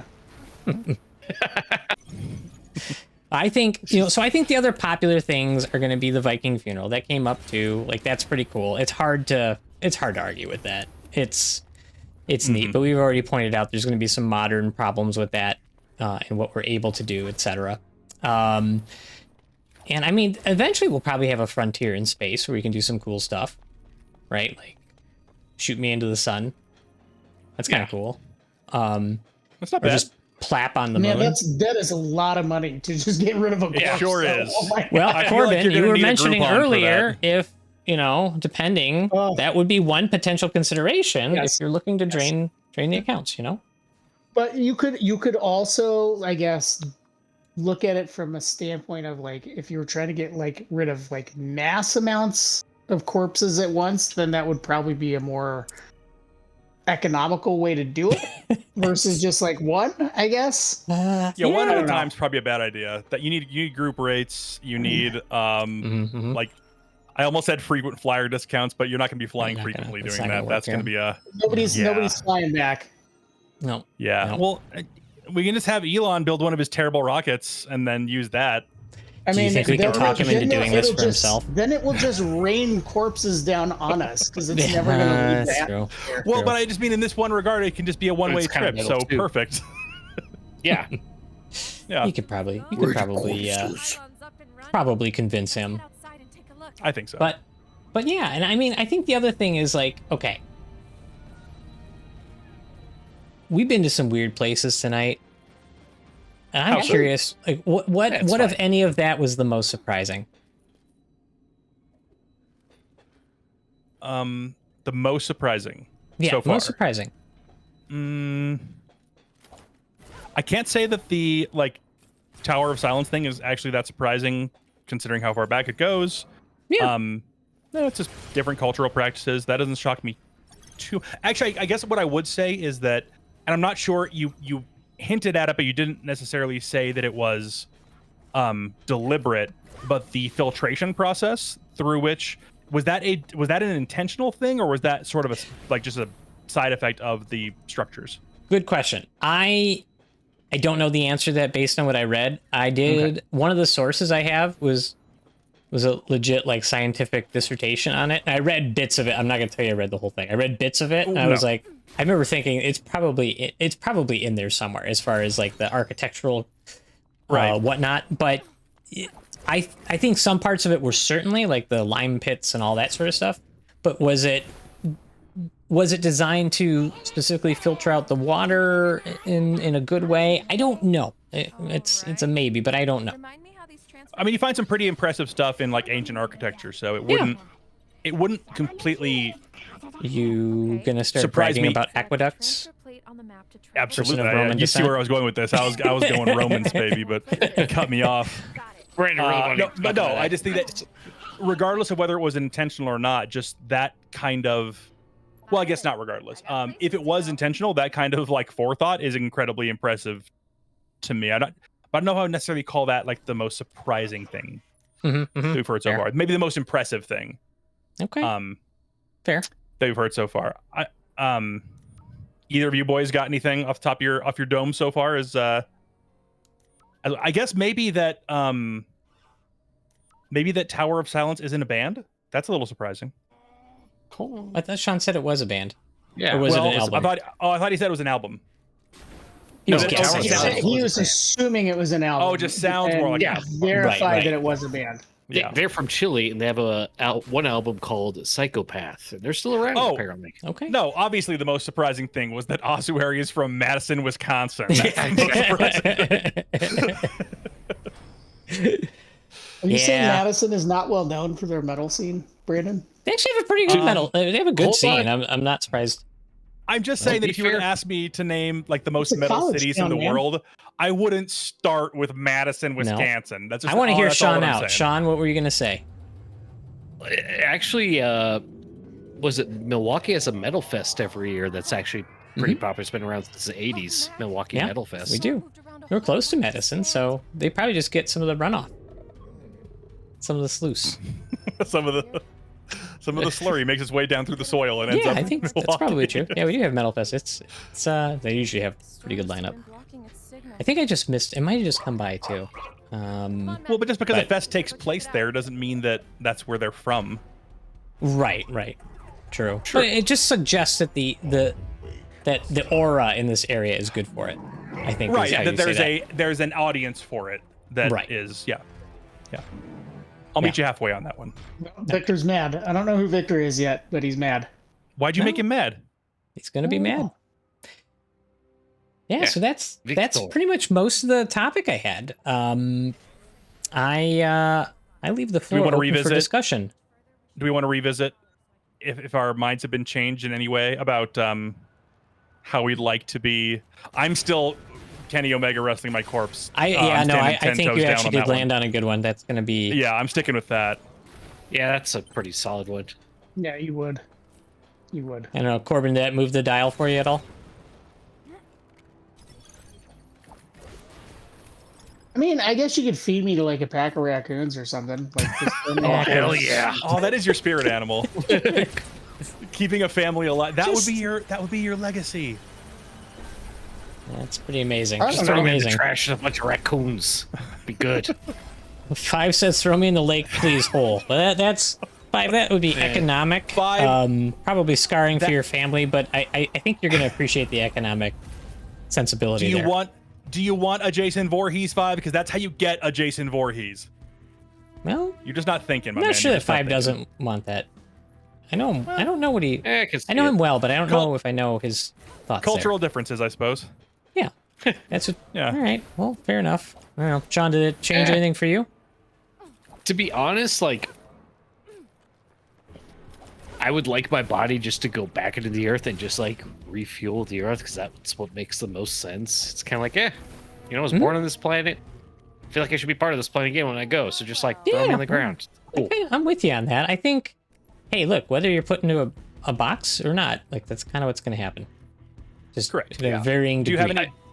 Did you come across any data as far as how common the practice is, or like if it's increasingly common, if it's hitting any barriers, if it's anything like that? As far as the green burial? As far as the I green believe- barrels, like is it? Yeah, I think it is increasing. My brain is really bad for stats, so I don't always remember. I'm not a numbers guy, but I'll check for you. Yeah, I mean, there's got to be some data Not a statistics. numbers There's even guy. there's a whole Says the advocacy numbers group for guy. it. Yeah, Jeez. jeez. Yeah. What are you trying to fool here? Big for? fan of being number a 7 over here. I'm being a silly little guy. What is Okay. your Big fan favorite of number integer? 7. Is it? It is Be a 7, basic isn't it? bitch and say it's 7. That's a personal question, and I don't know if I feel like revealing that on. Well, It 5 says a says lot about a person. I think Brandon just revealed that he doesn't know what an integer is. No. Oh. Now Isn't an that's gonna integer get just a, that's gonna get. isn't it just a whole Brandon number? heated. Yes, Brandon. Yes. Okay, yeah. Gryphon says he's with K-Cup now. Just throw him in the trash. Okay, I mean that seems. Yeah. All right. Well, I'm trying to find the stats on the green burial stuff. 5 says Voorhees wasn't put into the water dead though, right? Yeah, I don't believe he was. It's fair. Like he drowned, right? Yeah. Yeah. Yeah. And he just found a ski mask down at the bottom. What I appreciate about 5's Five's argumentative nature is he did find a logical step to assuage Brandon's fears. I'm not having a lot of luck here. What have we here? Finding anything about I just keep finding more and more, and this leads me to believe that it's not very common, because whenever you find things that just say like, oh, it's becoming increasingly common, that leads Sure. me to believe that we're talking like Sure. low single digits, if that much. It might be a fraction of a percent. Sure. I'm sure it's out there somewhere. Which but, it would be a big cultural change. So Yeah, I mean, of I course. understand that's that kind of stuff it doesn't seems to happen be overnight. millennials and Gen Z leading the way on those thoughts. As far as and like a lot of the things I read was like, it's practical. It's like I do kind of appreciate that about our generations. Sure, but just to play devil's advocate on that too, I feel like your relationship with your mortality and your relationship with your changes as you get older. Millennials and Gen Z might be more willing to say that kind of thing and be a little more practical and logical about it, because they're not yet dealing with the emotional reality that it's they've got Sure. 10. You want to put their feet to the fire. You want to test them on that. I like that. Yep, I think it's a good point. I think it's a good point. Yeah, put them closer to a. Well, no, never mind. Sorry. I was gonna say put them closer to one of them cremation furnaces, but that wouldn't be green, so that doesn't. Yeah, no, that's fair. Yeah, that wouldn't be You the want way. to threaten them. I do. That's what I'm saying is that anyone who's younger than me, I want to threaten. Okay. Okay. I think Not that's just probably a about good this, way to but just- approach life. Yeah, exactly. I'm older than you, so I'm obviously smarter than you. So shut up and get in the box. I like to imagine I like to imagine when we're doing some of these streams, like there's somebody who is just bopping through Twitch, just like looking for something to watch. Like, hey, I'm gonna check out this channel, and then Yeah, at there's some a point bunch was of like, sexy what dudes is with going no on? sleeves on. Let's No check it sleeve out. stream. No sleeve stream. No, still no. Please sleeve tell me stream. watching tag for muted. the stream. I can't rely on Yeah. your voice for anything. What did you say, Sean? I hope that's a tag for the stream. No sleeve. No sleeve stream? It is not, because I didn't realize it was a thing until Damn we were it. just like kind of halfway into it being a thing. But the one Hashtag no thing sleeves. is, Hashtag no shoes. Hashtag full service. well, I mean, the one thing was we were talking about, like, let's do a subject that we're kind of, it's interesting to us, and that one was interesting to me. Yeah. Well, like I said earlier, it's a reality. It's a reality we're going to have to deal with at some. Well, not us. We're going to be. We're going to be exploded into fireworks and Or live forever, wrestled just into for the a chosen casket ones. and I will say, blown up with a propane tank long before we have to think about it. But future generations. I will say that, totally agree. I had the benefit of taking a historic tour through one of Milwaukee's famous cemeteries. That's the thing we have. And they do this. I got to actually walk through the cemetery with a historian who told me a bunch of interesting facts about, funerals and stuff. And so, but that actually we were walking through, and in the section of this cemetery, it's called Forest Home Cemetery. There's all these the famous people that were in Milwaukee. They have their own giant monuments and stuff. And so there's an area where the 3 beer barons of Milwaukee were all buried and had like subsequently more ostentatious mausoleums and stuff. So Schlitz, Pabst, and Blatz were all buried there. Well, in fairness, I think Schlitz is not buried there because he died. His like ship was lost at sea, so he still has a memorial there. But like the, I just like that sounded like you were like narrating a fight in the like Batman TV show. Yeah, you're not wrong. Not wrong at all. But it was interesting because then I had this historian, and you know me well enough, right? If I get to have free access to ask somebody questions that I may never meet again, like I take some shots because I'm like, I'm never gonna get to talk to a grave historian again. So like I need to know his opinions on things. And so I asked him, I was like, so some of these monuments, like you'd find, there's one monument, for instance, that had like I'll pause my thought for a second to say, hey, welcome, Scorpio. What's going on? Scorpio! Welcome to the first time chat, and good to see you. Flipping over, caught you in Ragged Stream a little bit earlier, and thanks for the follow earlier, by the way. Really appreciate welcome that. in. Yeah. Appreciate you stopping by. Thanks for coming to hang out while we're talking about corpses. Yes, it is. Yeah, it's been a weird night for what that's worth. Not just corpses, what we do with them. Oh, what up, Horror? Yo. Horror's back. Yeah, this we're diving back into ReCore, or Corbin is. And how far have you gotten in this while we've been talking? I'll come back to my story, but I have no idea. I think I completed like the first like real objective, the first boss. Is your dog still alive? Dog's still alive. okay. A+ game. I really haven't used him all that much, I don't think. I kind of forgot he was Like there. moral support. I do like pulling out the like the hearts of my Careful. enemies though. That is kind of fun. That's fair. But yeah, like I was saying, so you had all these monuments in this historic cemetery, and some of them had these like little Easter eggs, right? So they would just be certain things that this historian would know about them and whatnot. And so one of them was, there was just like this beautifully sculpted female figure that was like kind of risque, especially because I think the grave was from the 20s. And so like all you see the is equivalent of like the trucker flaps girl on a grave. Yeah, basically. But like not like turned away. So it's like a sheet was on, the backside, if you will. And so, but it was like, I was like, whoa, dude.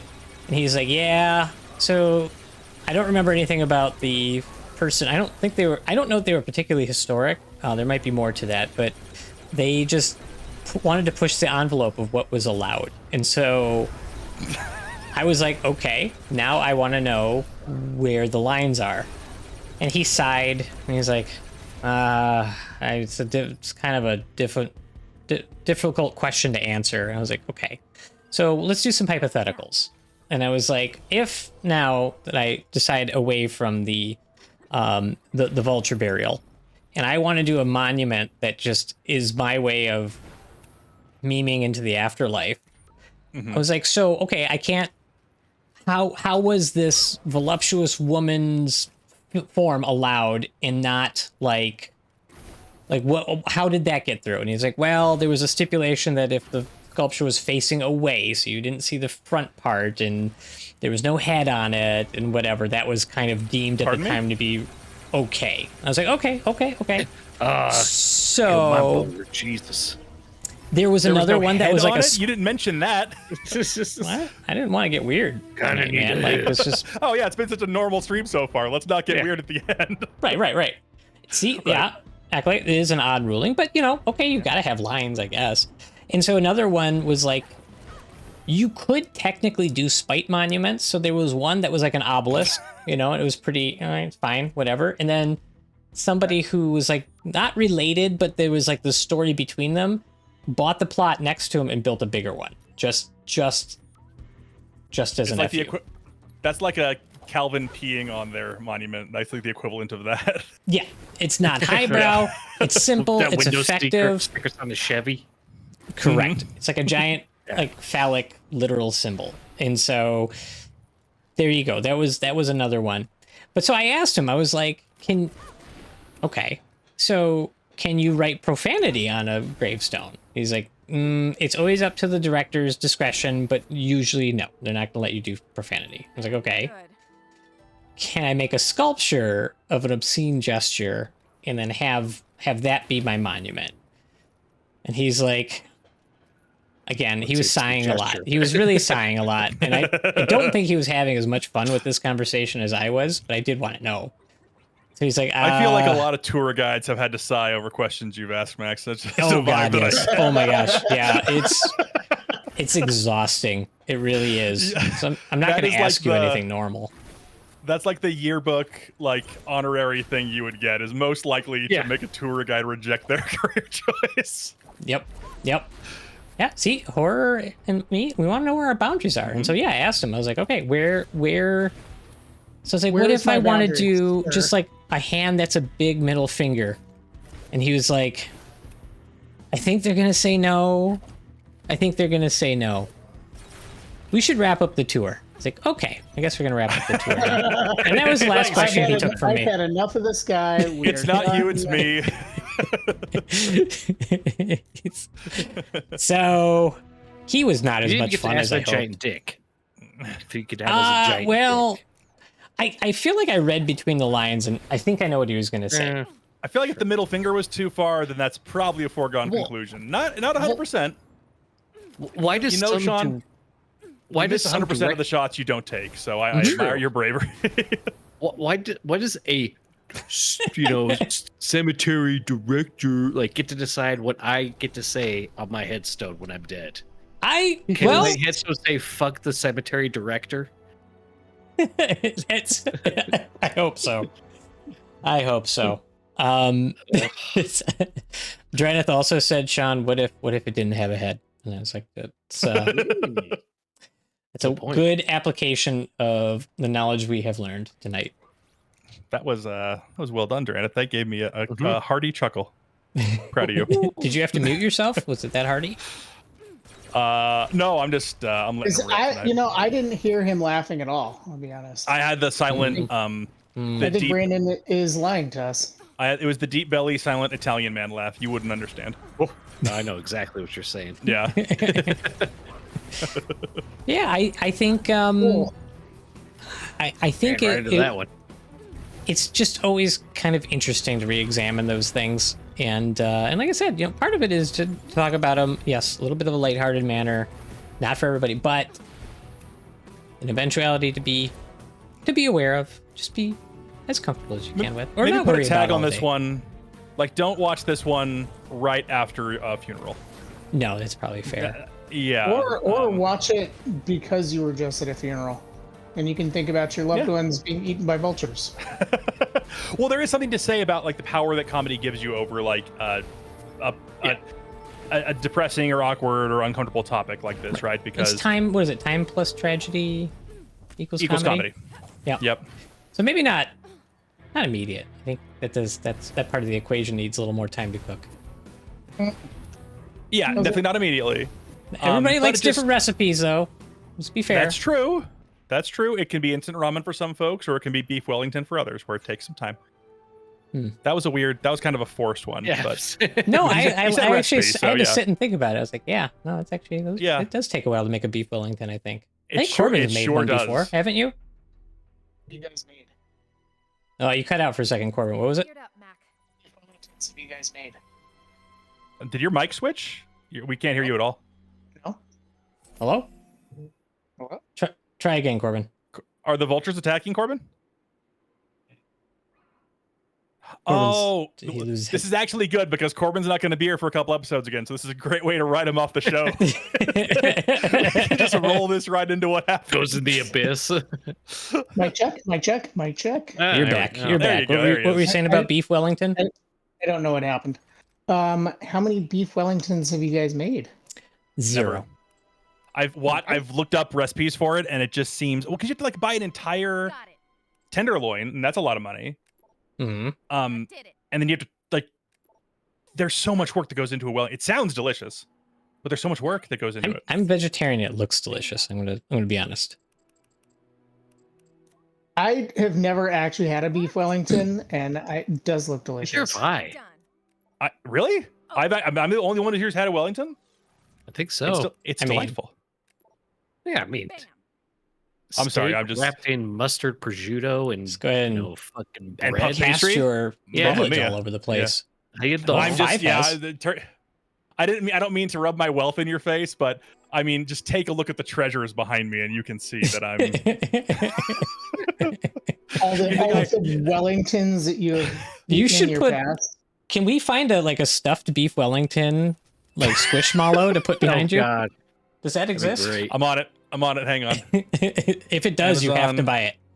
You have to buy it now. That is canon. Plush beef. I'm guessing yes. You're never gonna guess. The predictive text is not filling in plush beef Wellington.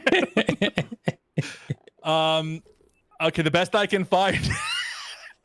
The best that I can find is a pillow with like a photorealistic depiction of a beef Wellington on it. It's just like one of those body pillows. This is gonna get weird.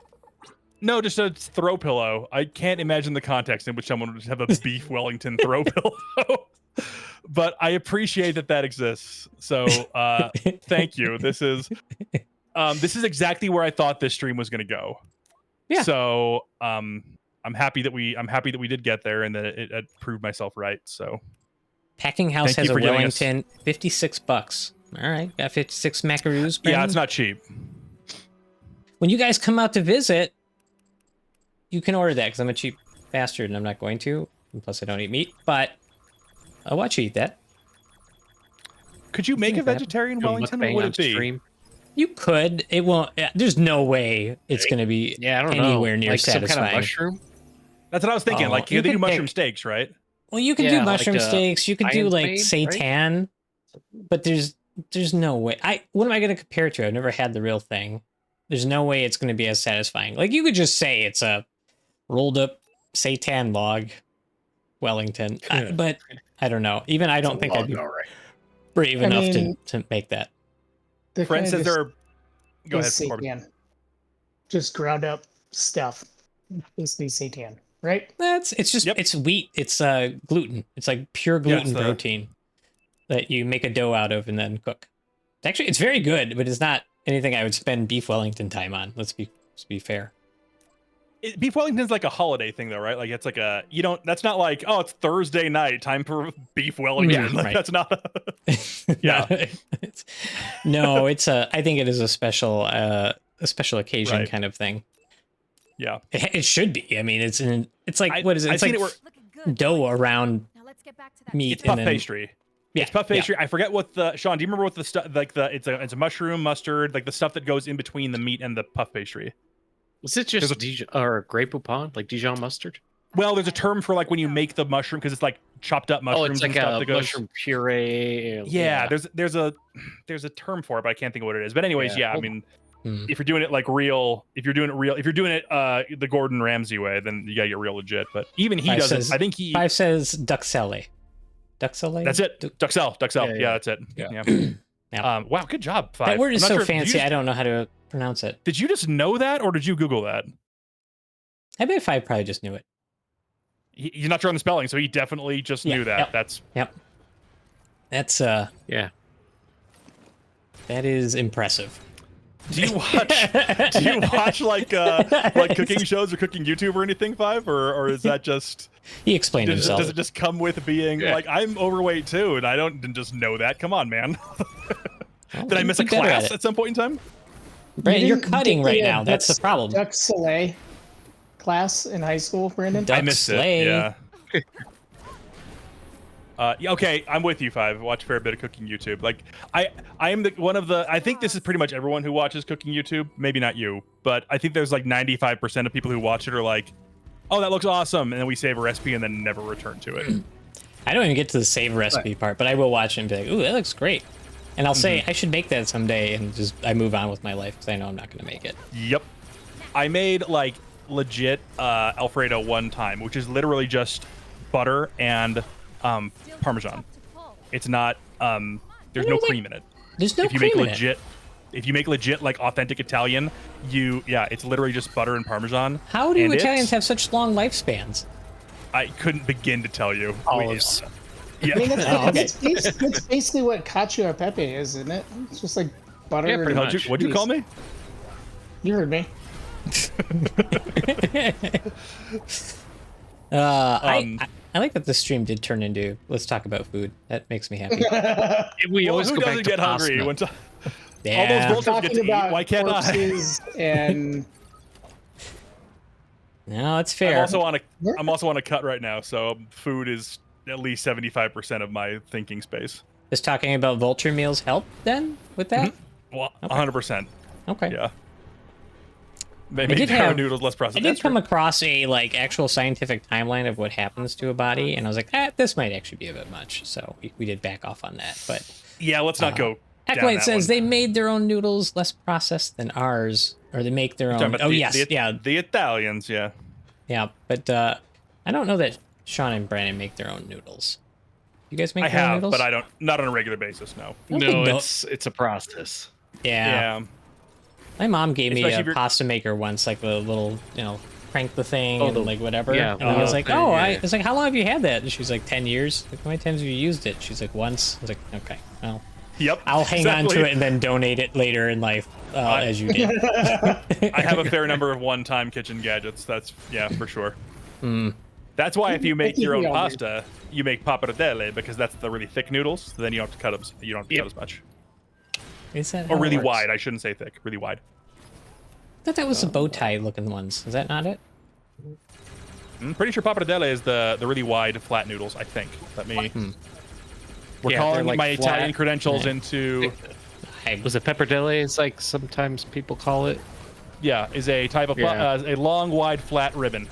Okay. Yeah. I mean, got, like, I'm kinda not like gonna argue pasta with you. I'll argue about anything else, Yeah, but I'm not gonna I argue got pasta with nervous you. when I was like, if I just use the I'm wrong pasta actually term. surprised that you're not going to argue that. No, I'm gonna break the pasta before I put it in the pot, but I'm not gonna argue about the pasta. Oh, you piece of Max isn't shit. gonna, what do you think this is? Some kind of like guided tour? Max isn't going to argue with us and make us uncomfortable. Would you, Brandon? Would you go with me to a pasta museum in Italy and hang out while I ask them questions about pasta? Absolutely, I would.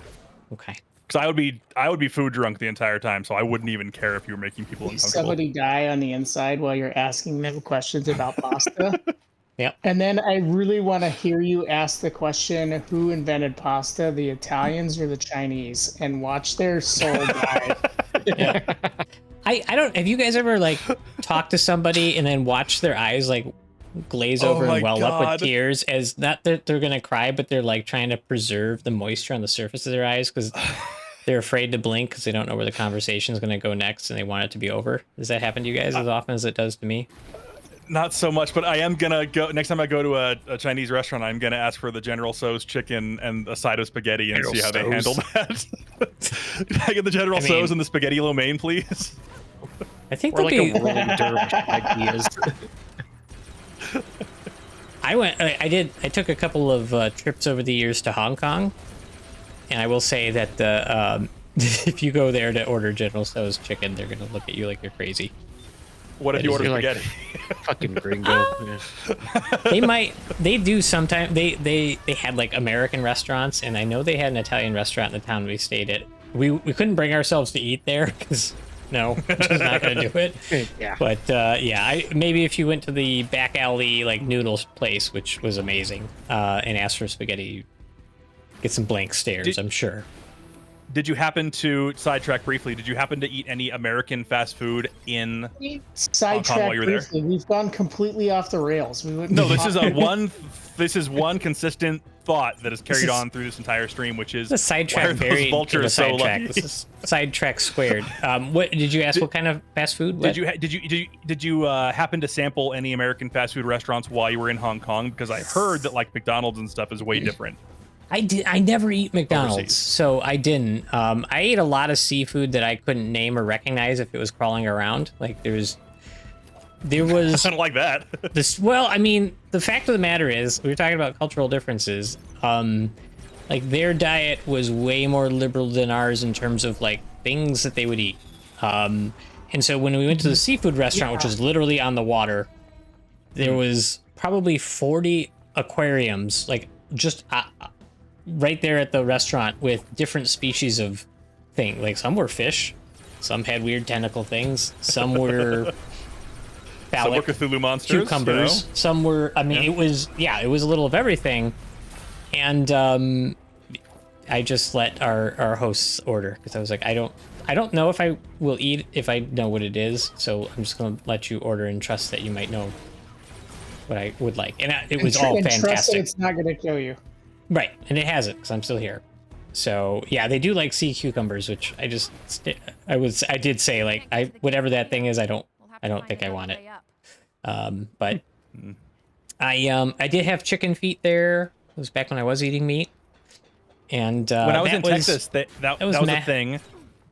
But they called them, like, you could buy them at the grocery store, but they called them chicken paws, which I thought was I've never thought of a chicken foot as a paw, but that's what they were titled in the grocery store. I think they call it that just because it sounds folksier. That's my hypothesis. It's probably fair. So apparently most of the chicken feet that like are served in Hong Kong come from the United States. At least they did back then. Because we don't eat them. We eat all the other parts of the chicken. Well, not all the other parts, but people in the States don't really eat chicken feet, so they sell them back. Do you take your chicken sandwich with the beak on or off, Max? Well, I don't eat chicken anymore. Avoiding I did tell my grandmother once. Typical liberal, avoiding the question. Seitan sandwiches with the beak on or off. I make my own seitan, so I make it without the beak. You know, just put a beak on there just to make yourself feel better. I'll think about it. You can do some interesting stuff with like people will take those like bamboo shoots, and then they'll wrap the seitan around it and cook it like wings, and then the shoot is like almost like a bone. It's actually pretty good when it's done. When it's done well, it's actually pretty good. Like it's not. You're not gonna sit there and be like, oh my god, it's chicken wings. No, it's just looks like it. Acolyte says that they've had pig's feet once. Trotters. Now, that's a common misconception, right? That like because pigs don't have hooves, they just have like hoof kind of shaped feet. They have toes. Feet. Yeah. I think Jacob would know. How does one prepare a pig's foot? Acolyte, how is that? I'm gonna guess braised. You're gonna tenderize that. Yeah, they're really common in the South. Or people will pickle them. And I would guess, like, I would wonder if Acolyte probably went to a place where they were serving them. I doubt. Maybe you did, but did you go to go pick them up from a store and just be like, I'm gonna try these out? Oh, he used it as a base for soup. Okay, that makes sense. I have actually dealt with a ton of pig's feet for sewing practice. I'm sure Corbin has too. Wait. So like in medical and whatnot schools, you learn to sew. Like pig's feet is the way to learn how to sew. And so I was just picturing you hanging around knitting, and I was like, how in the hell? That's kind of awesome. He's just crocheting some. Hold on. Making myself a cardigan out of these pig's feet real quick. I mean, that's pretty awesome. So one time, because the pig's feet, the skin is pretty close, so it's like actually a really good way to learn how to sew. But then, there was like one of those things where it's like it was left over, and you're like, I don't know what to do with this because I don't really eat these. But back in the day when I was in residency, we had to learn how to do chest tubes, and we started with beef ribs to practice. So you have to like chest tube is where you put a tube in through the chest wall to usually take out fluid or blood or re-inflate a popped lung. And so the procedure is like you if you have the opportunity, you sedate somebody, but then you anesthetize the chest wall, and then you make an incision, you put the tube in. So to learn on that, beef ribs are actually pretty good. Like you can make a pretty good model out of it to like feel like what landmarks would be like. So we did that. We had racks of ribs, and we practiced on them. And then I was like, well, what are you guys doing with all these ribs? There's like 6 racks of ribs. And they're like, I was just gonna get rid of them. I was like, what? Why? I will take at least a few of them. It's like decent. And they looked at me like I was crazy. But the one other dude in my residency was like, hell yeah, let's go make those. And so we did. And everybody was like, everybody's been touching them. I was like, you guys were using sterile gloves. Like these are cleaner than I got them at the restaurant.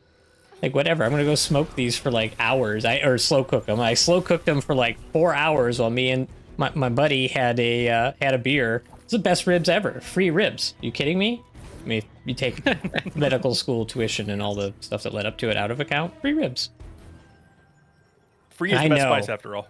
If Five has not heard that story, I know he is proud of me for not wasting those ribs. It was before I knew you, so don't get upset that I didn't share. Did you do that with the pig's feet? No, I don't know. I don't know what to do with pig's feet. I have to admit. Like I told you, make a soup. Are you not listening? Make a stew. Not. Yeah. Boil them, mash them, boil them, mash them. There we go. All right, guys. How did it take us that long to get there?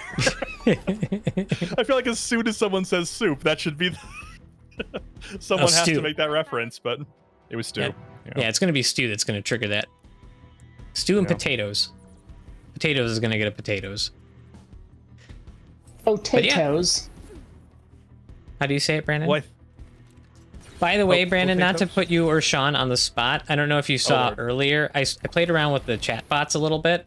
When we do get a new follower on stream, there's random messages that now come up. And so that one of those messages might be that either you or Sean has to cut a wrestling promo on them. Oh, deal. If I'm gonna, I have to be serious when I do it because I mean it. So as long as they're cool with feeling bad about themselves, then I'm good to do it.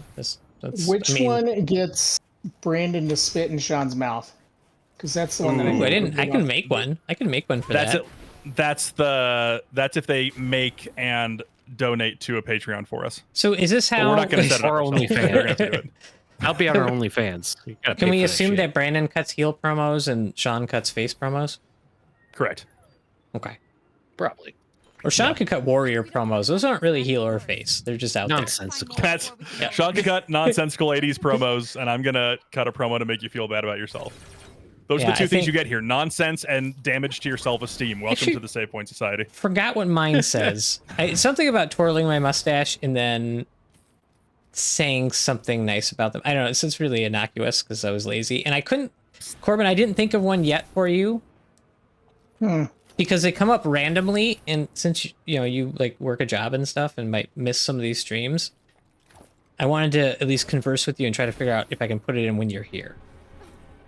So what would you do for a follower? Would you let Max put it in when you're here, Corbin? Yeah, would you? Yep.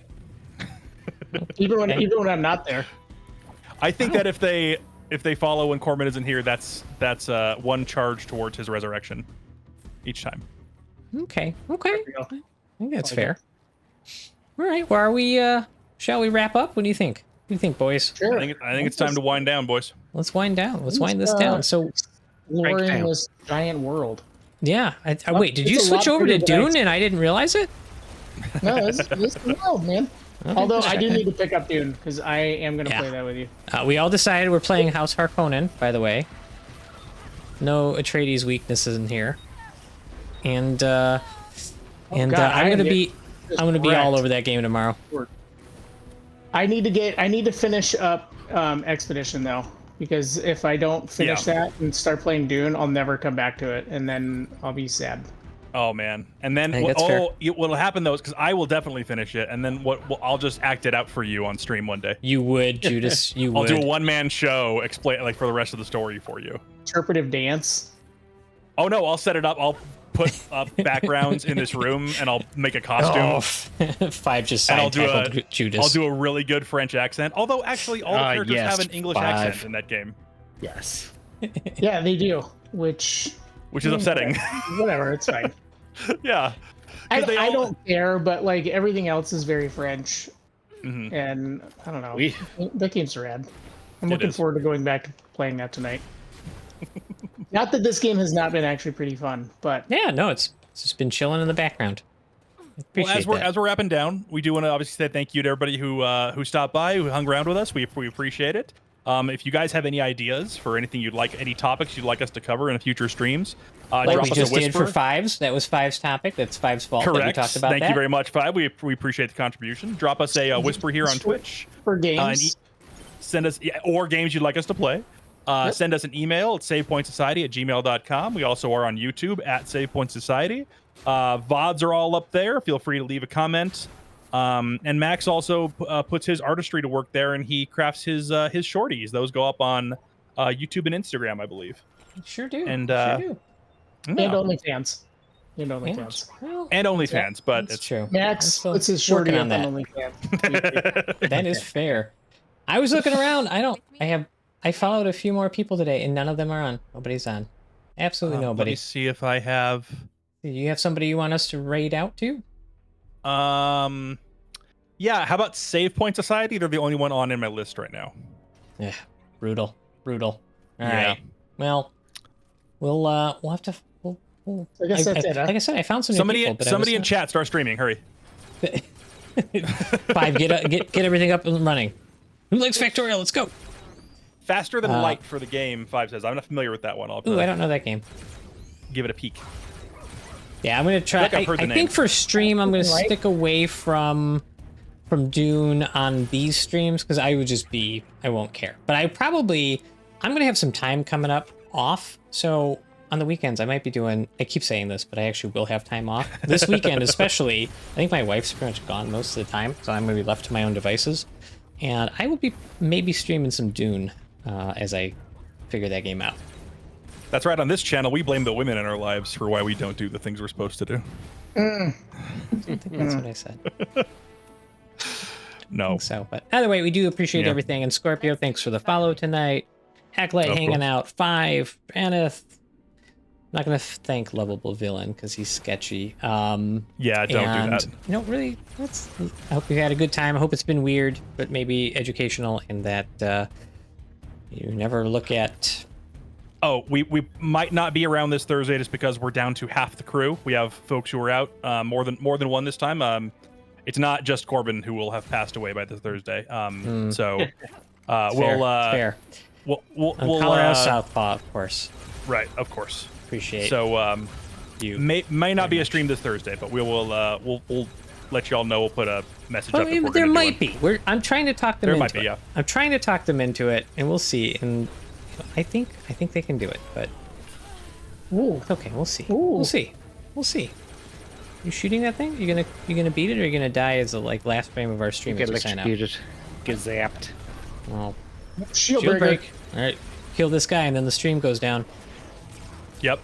What's happening? The health of the stream relies entirely upon you, Corbin. Oh god. Well, also, if you die, then the stream is done. Also true. It's like a game of pinball. You're not gonna win. It's just you control as much as you can control before it ends. Is he gonna do it? Is he gonna do it? Everybody wins at pinball. What are you talking about? Is this a boss, or are you just not good at this?